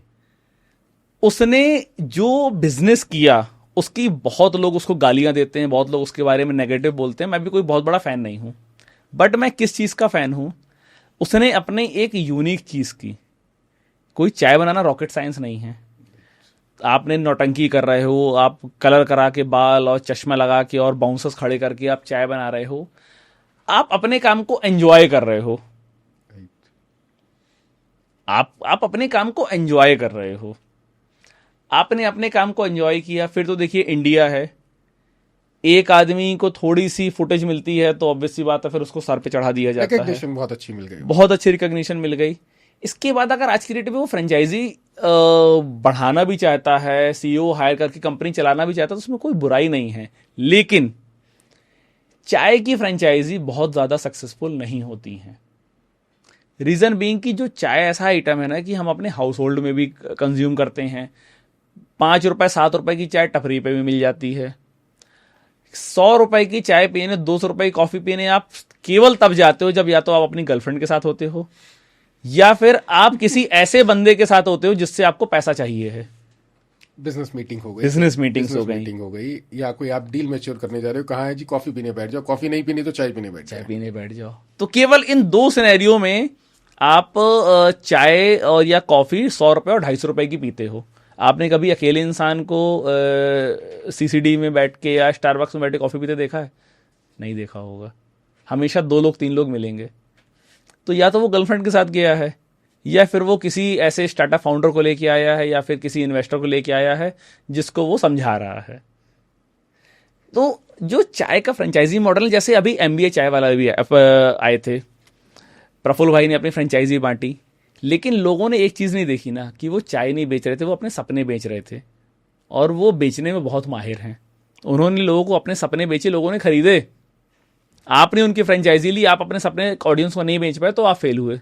उसमें मैं फेलियर प्रफुल्ल बिल्लोरे का नहीं बोलूंगा, मैं उसका फेलियर बोलूंगा जिसने फ्रेंचाइजी ली थी। इस बात पे तो ये ये आपने बहुत बढ़िया बात बोली है।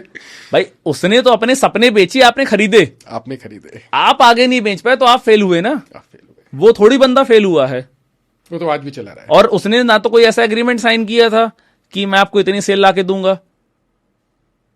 भाई एक ये तो एक वो चीज है ना कि भाई हम पॉडकास्ट कर रहे हैं यार, हो सकता है 1 मिलियन व्यूज आ जाए, मैं लिख के एग्रीमेंट थोड़ी साइन कर रहा हूं कि 1 मिलियन व्यूज आ जाएंगे। तो उसने अपने सपने बेचे, आपने खरीद ली, आप आगे नहीं बेच पाए तो आप फेल हुए। सेम केस डॉली चाय वाला के साथ है। देखिए चाय की टपरी की अगर आपको फ्रेंचाइजी लेनी है तो भाई आप खुद बना लो ना यार चाय। उसके लिए आपको 45 लाख रुपए, 42 लाख रुपए, 40 लाख रुपए या 25 लाख रुपए, इवन 5 लाख रुपए भी खर्च करने की क्या जरूरत है। अपना ब्रांड बना सकते हैं 5 लाख अपना रुपए खुद अपनी खुद की चाय की दुकान खोलो, उसका नाम रखो, उसकी खुद की ब्रांडिंग करो। 5 साल में आपका Exactly. आपके खुद की ब्रांडिंग करिए ना। एग्जैक्टली क्योंकि चाय एक ऐसा बिजनेस नहीं है। आप देखो ना सीसीडी बीच में कितना पॉपुलर था, कितने स्टोर बचे।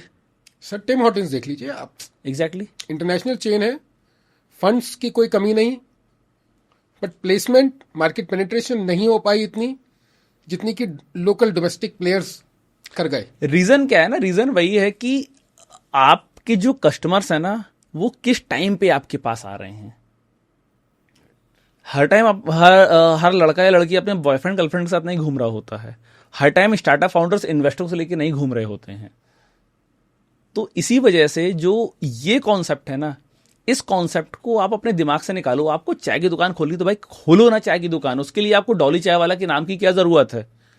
क्योंकि डॉली चाय वाला के नाम से आप 1 महीने, 2 महीने, 3 महीने तो सेल कर लोगे। उसके बाद क्या करोगे? उसके बाद आप क्या करोगे? हाथ जलाएंगे। उसके बाद कौन आपके पास 100 रुपए की चाय पीने आ रहा है? तो इसीलिए चाय की दुकान की मतलब फ्रेंचाइजी मुझे तो नहीं लगता। लेकिन मैं यहां पर उसको गलत नहीं बोल रहा हूं, डॉली चाय वाला को। वो अपना बिजनेस मॉडल वो तो अपना बिजनेस मॉडल चला रहा है ना, वो तो बेच रहा, खरीद आप रहे हो, खरीद रहा है। वो गलत नहीं है। अगर उसको नहीं आता है तो वो सीईओ हायर करके काम करेगा और उसमें कोई गलती भी नहीं है। अपने से स्मार्ट लोगों को हायर करने वाले हमेशा ऊपर जाते हैं।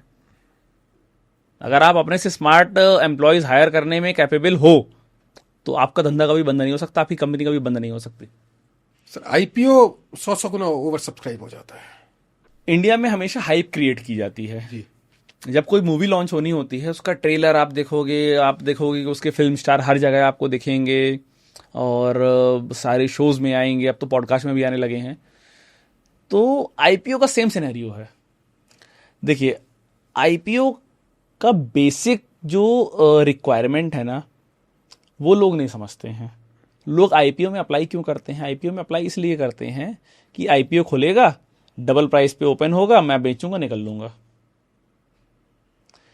यार जो कंपनी अच्छा बिजनेस कर रही है, जिस कंपनी के विजन क्लियर हैं, उस कंपनी में आप पैसा नहीं लगा के आप सिर्फ इस लालच में आईपीओ में पैसा लगाते हैं कि भाई अगर आईपीओ मिल गया तो यार मेरी तो चांदी हो जाएगी। और आईपीओ में आप देखोगे जो कंपनीज ओवर सब्सक्राइब जा रही हैं, हाँ जी। जैसे अभी एक कंपनी का आईपीओ आया था ओला, कितनी हाइप क्रिएट हुई। लेकिन यार आप उस आईपीओ में पैसा लगाने से पहले ये सोचो कंपनी ने आज तक प्रॉफिट चखा है? जिंदगी में कभी प्रॉफिट चखा? अधिकतर जो आईपीओ आ रहे हैं इसमें हम इसीलिए आपसे चर्चा का एक ये चर्चा मैंने छेड़ी है जी कि इसमें से 70% लॉस मेकिंग है। लॉस मेकिंग आईपीओ है और जिनकी की मेकअप बुक्स है। एग्जैक्टली जो फाउंडेशन लगाते हैं ना आप, जो एक्सटीरियर डेकोरेटर्स। हाँ, बिल्कुल बिल्कुल बिल्कुल एग्जैक्टली। आप और हम जो बैठे हैं कि नॉर्मल, देखिए आईपीओ के लिए भी मैंने बताया ना, उसके लिए भी कंसल्टेंट हायर होते हैं, प्रॉपर कंपनीज हायर की जाती हैं आईपीओ लेके आने के लिए, और वो अपना कट भी लेती हैं कि जितने टाइम्स आपका सब्सक्राइब होगा इतना मेरा कट रहेगा, ठीक है। लेकिन एज ए इन्वेस्टर उसको इतनी नॉलेज नहीं है कि वो बुक्स पढ़ सके, वो कंपनीज के बारे में नॉलेज ले सके। तो आईपीओ में एक होड़ मची है पैसा लगाने की। कुछ साल से अभी पोस्ट कोविड तो हम पोस्ट कोविड इसलिए हो गई क्योंकि पोस्ट कोविड में लोगों ने मैं बोलूंगा कि ऐसे रिटर्न्स देखे हैं जो बहुत टाइम से नहीं देखे थे, बिकॉज मार्केट एकदम से डाउन हुआ, फिर मार्केट ने एकदम से रिकवरी की। अब लोग फुर्सत बैठे हुए थे कोविड में, तो उन्होंने पैसा लगा दिया और पैसा 2-2 महीने में डबल भी हो गया। अब उनकी एक्सपेक्टेशन क्या है कि ऐसा हमेशा हो। लेकिन एक चीज मैं ऑडियंस को आज बता देना चाहता हूं अपने पर्सनल एक्सपीरियंस से, और इस चीज को अगर आप नोट कर लोगे ना, जिंदगी में कभी आपको लॉस नहीं लगेगा स्टॉक मार्केट में। मैं भी करूंगा। हाँ, आप इतना पैसा स्टॉक मार्केट में लगाओ जितना पैसे की आपको अगले 10 साल जरूरत नहीं है। अगर आज आप 50,000 रुपए डाल रहे हो ना, तो ये 50,000 रुपए आपको अगले 10 साल आपको इसकी जरूरत नहीं होनी चाहिए। आपको विड्रॉ नहीं करने, विड्रॉ नहीं करने आपको। आप ये मत सोचो कि आज मैं 5 लाख रुपए डाल रहा हूं, 2 महीने बाद निकालूंगा। आप केवल उतना पैसा डालो जितने पैसे की आपको 10 साल जरूरत नहीं है, और फिर 10 साल बाद मेरे को आके बताना जिसको भी नुकसान हुआ मैं पैसा दे रहा हूं। मैंने केवल इस चीज को पकड़ा था और इसी चीज को पकड़ के मैंने स्टॉक मार्केट में एंट्री ली थी। और आज भी मैं अगर 2025 में मैं जो पैसा डालता हूं ना, मैं वो पैसा डालता हूं जिसकी जरूरत मुझे 2035 तक नहीं होगी, लॉन्ग टर्म के लिए। क्योंकि स्टॉक मार्केट जुआ नहीं है, स्टॉक मार्केट सट्टा नहीं है। स्टॉक मार्केट में जो कंपनीज रजिस्टर्ड है ना, वो धंधा कर रही हैं। धंधा जब होता है ना, तो उस per day by day profit होता है। ये मत सोचो कि आज यार मैंने एक शेयर में पैसा डाला, 10 दिन में वो 5 गुना हो जाएगा। कैसे एकदम से परफॉर्म कर देगी 10 दिन में, 15 दिन भाई में? आप अपनी दुकान चलाते हो। आज आप 15,000 का दिन कमा रहे हो, कल 50,000 का दिन थोड़ी कमाने लगोगे एक दिन में। टाइम लगेगा। तो आप ग्रेजुअल प्रोसेस है। हाँ, तो स्टॉक मार्केट को लोग क्या समझते हैं कि जो भी स्टॉक मार्केट में रातों रात करोड़पति बनने का सपना देखता है, वो हमेशा बर्बाद होकर ही लौटता है। स्टॉक मार्केट की कंपनीज एक बिजनेस है। आप उन बिजनेस के साथ पार्टनरशिप कर रहे हो, आप उन बिजनेसेस में ना अपना पैसा डाल रहे हो, आप उनके शेयर्स ले रहे हो। जब कंपनी बिजनेस करेगी 2, 4, 5, 10 साल अपनी ग्रोथ लेगी ना, उसी ग्रोथ से आप बढ़ोगे। कोई ऐसा नहीं है कि मतलब ओवरनाइट अरबपति में। ओवरनाइट स्टॉक मार्केट में पैसा बनाने वाले केवल 2% लोग हैं। या तो आप इतने लकी हो या फिर आप इतने स्मार्ट हो। अगर 10 करोड़ लोग स्टॉक मार्केट में पैसा लगाते हैं, 10 करोड़ में 2% अगर आप हो, आपको लगता है, तो भाई लगाओ यार फिर। लेकिन 98% लोग तो ट्रेडिंग में पैसा गवाते हैं। ये तो सेबी ने भी बता दिया आपको।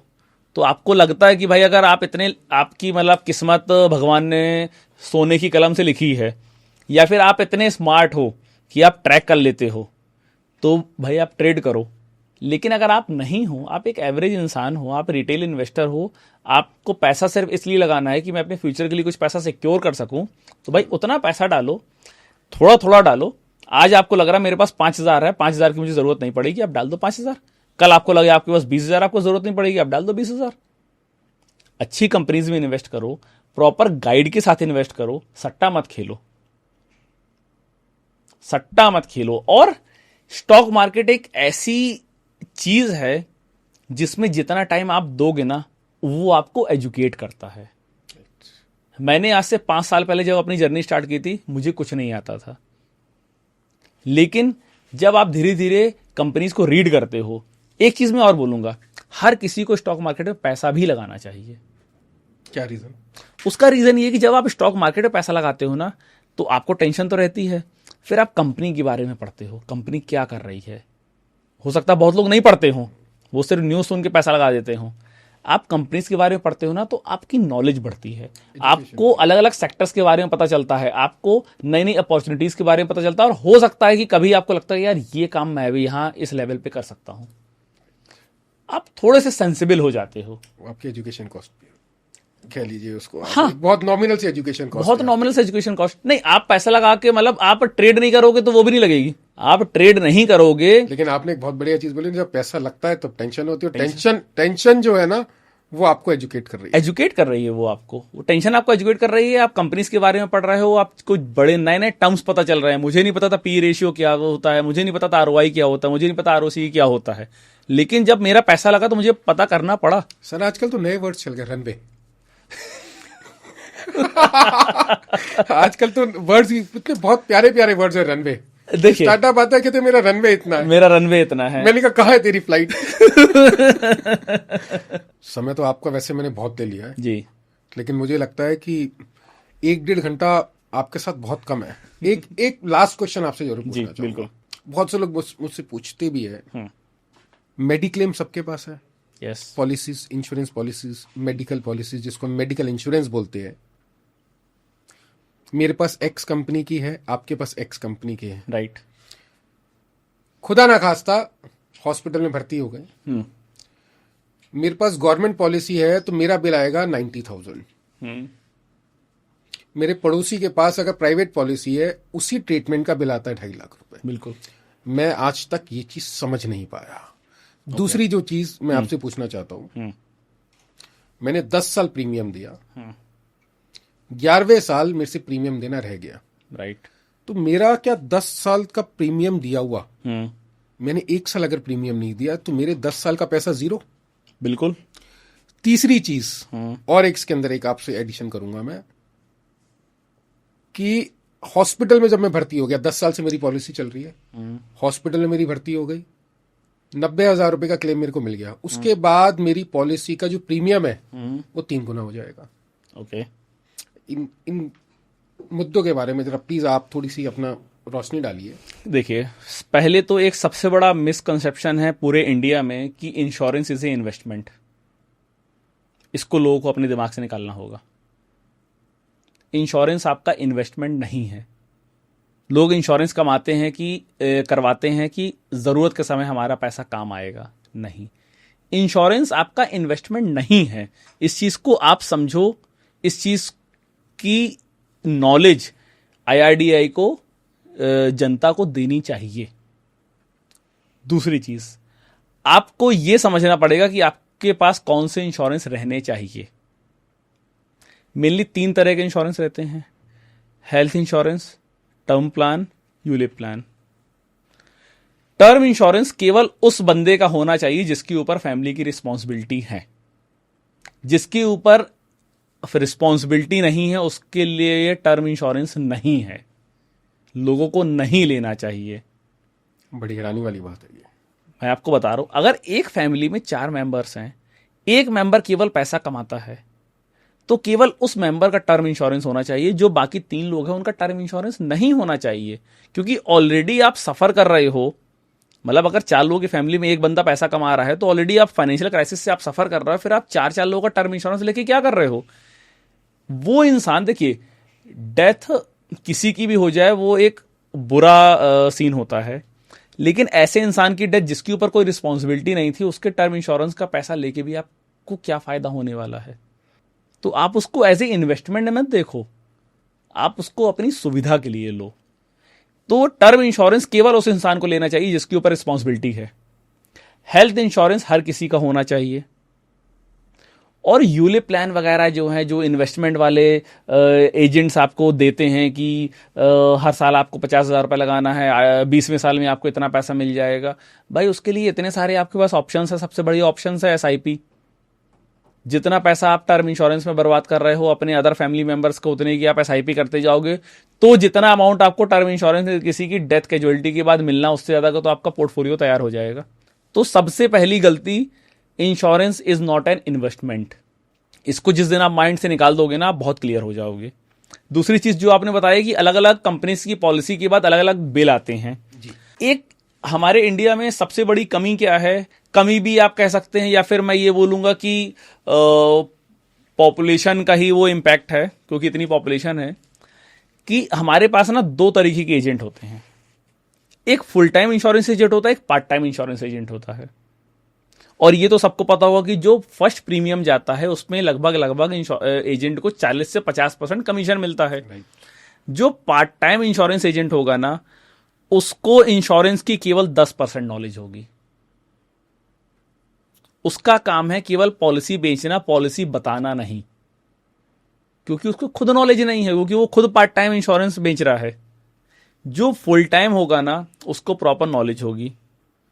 एक तो क्या होता है कि हमारे इंडिया में ना LIC को समझा जाता है, जैसे LIC की लाइन भी है, जीवन बीमा, LIC है सदा के लिए, जो भी है, वॉटेवर। तो LIC करा लिए, अब तो हम सेफ हैं।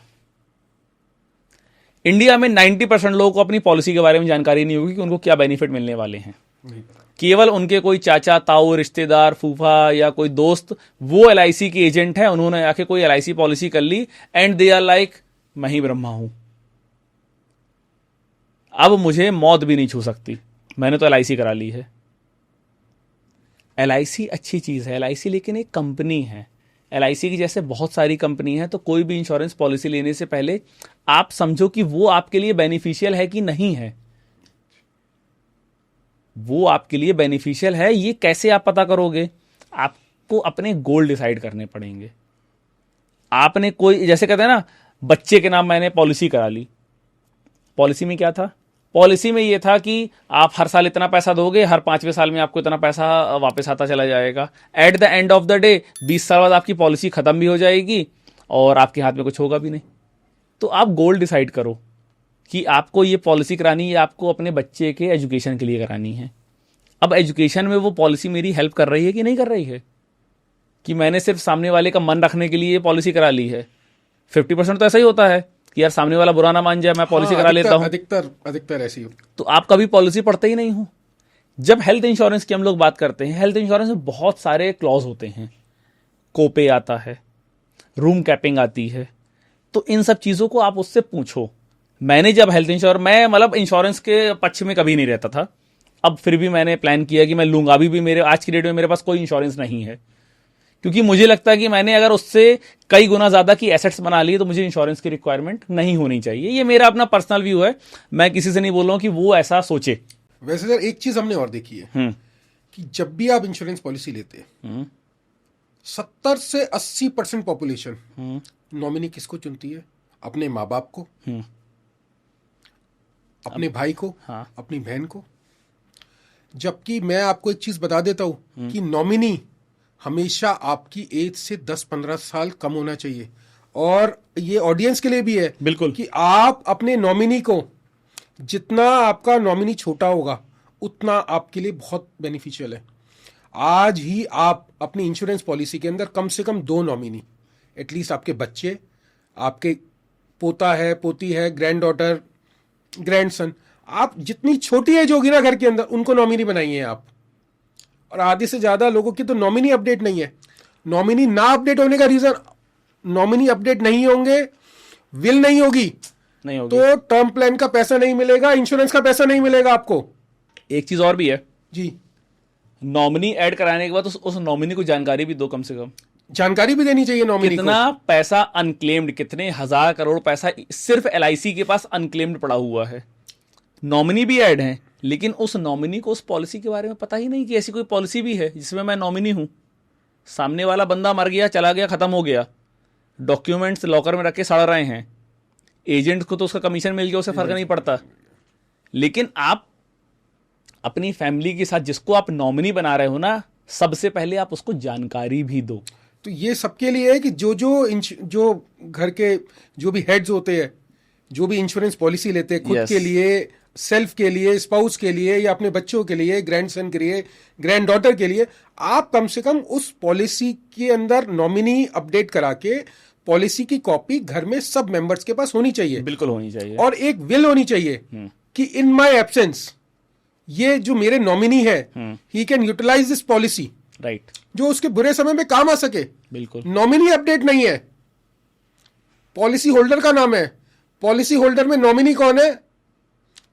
क्या पता दादा, क्या पता माँ बाप, और खुदा ना खास्ता हो सकता है वो ना हो। बिल्कुल। आपको पैसा नहीं मिलेगा, आपके इतने सालों के पैसे दिए बर्बाद है। तो आज से ही सबसे पहला काम जो है, अपनी पॉलिसी को निकालिए, इसकी डिटेल्स देखिए, इसको अपडेट करवाइए, अपने मोबाइल नंबर, अपने ईमेल आईडी। और सर ने जैसे एक चीज बहुत बढ़िया बताई है कि जो नॉमिनी है उसको अपडेट कीजिए, कि जानकारी दीजिए कि ये पॉलिसी है जिसमें आप नॉमिनी है। और एक माइंडसेट निकालिए कि इंश्योरेंस आपका इन्वेस्टमेंट नहीं है। ये बहुत बढ़िया चीज है सर। इंश्योरेंस आपका इन्वेस्टमेंट नहीं है, आपकी मजबूरी है, आपकी लिमिटेशन है। आपकी मजबूरी सर, मजबूरी हो गई ना। मजबूरी तो है। आज टर्म इंश्योरेंस हम लेते हैं तो कंपनी वेट करेगी हमारा टर्म इंश्योरेंस मतलब 75 साल तक वेट करेगी कंपनी कि हम मरेंगे या नहीं मरेंगे। और Yes. कुछ टर्म इंश्योरेंस पॉलिसीज तो ऐसी है कि अगर आप 75 साल तक नहीं मरते तो आपने पिछले 30 साल में 40 साल में जितना प्रीमियम दिया है वो जीरो। नहीं, टर्म इंश्योरेंस में तो पैसा आपका वैसे भी जीरो है। देखिए मैंने क्या बताया उस पैसे को आप ये मान के चलो कि ये पैसा मैं सिर्फ इसलिए दे रहा हूं कि अगर कल के दिन मुझे कुछ होता है तो मेरी फैमिली सरवाइव करेगी। इसीलिए हमेशा मैं बोलता हूं कि टर्म इंश्योरेंस केवल उसको लेना चाहिए जिसके ऊपर फैमिली की रिस्पॉन्सिबिलिटी है। जिसके ऊपर फैमिली की रिस्पॉन्सिबिलिटी नहीं है, 10 साल के बच्चे का टर्म इंश्योरेंस मुझे तो लॉजिकल नहीं लगता। जिसको लगता हो वो करवा सकता है, जिसके पास ज्यादा पैसा होगा। उससे रेदर मैं उसके नाम की 10,000 की SIP कराना चाहूंगा कि जब वो 18 साल 20 साल का हो जाए कम से कम उसके पास 2-3 करोड़ रुपए तो होंगे। तो आप हमेशा इन्वेस्टमेंट और इंश्योरेंस के बीच में कंपैरिजन करना बंद कर दो। इंश्योरेंस अलग चीज है, इन्वेस्टमेंट अलग चीज है। आप इतना बड़ा कॉर्पस अपने स्पाउस के लिए, अपने बच्चों के लिए छोड़ के जाओ कि उनको इंश्योरेंस की जरूरत ही नहीं पड़े। तो सर आपका बहुत बहुत धन्यवाद करना चाहता हूँ मैं, इतना जो Thank आपसे you, sir. ज्ञान मिला है मुझे। तो खैर मैं इन सब मुद्दों के ऊपर बात करता रहता हूँ, लेकिन जी। इतनी गहराई से इतनी नॉलेज मिलना जी। ये बहुत मुश्किल होता है और सौभाग्य है जी, कि आज आपसे मुलाकात हुई। बहुत बहुत धन्यवाद। बहुत बहुत आपका धन्यवाद सर। Thank you.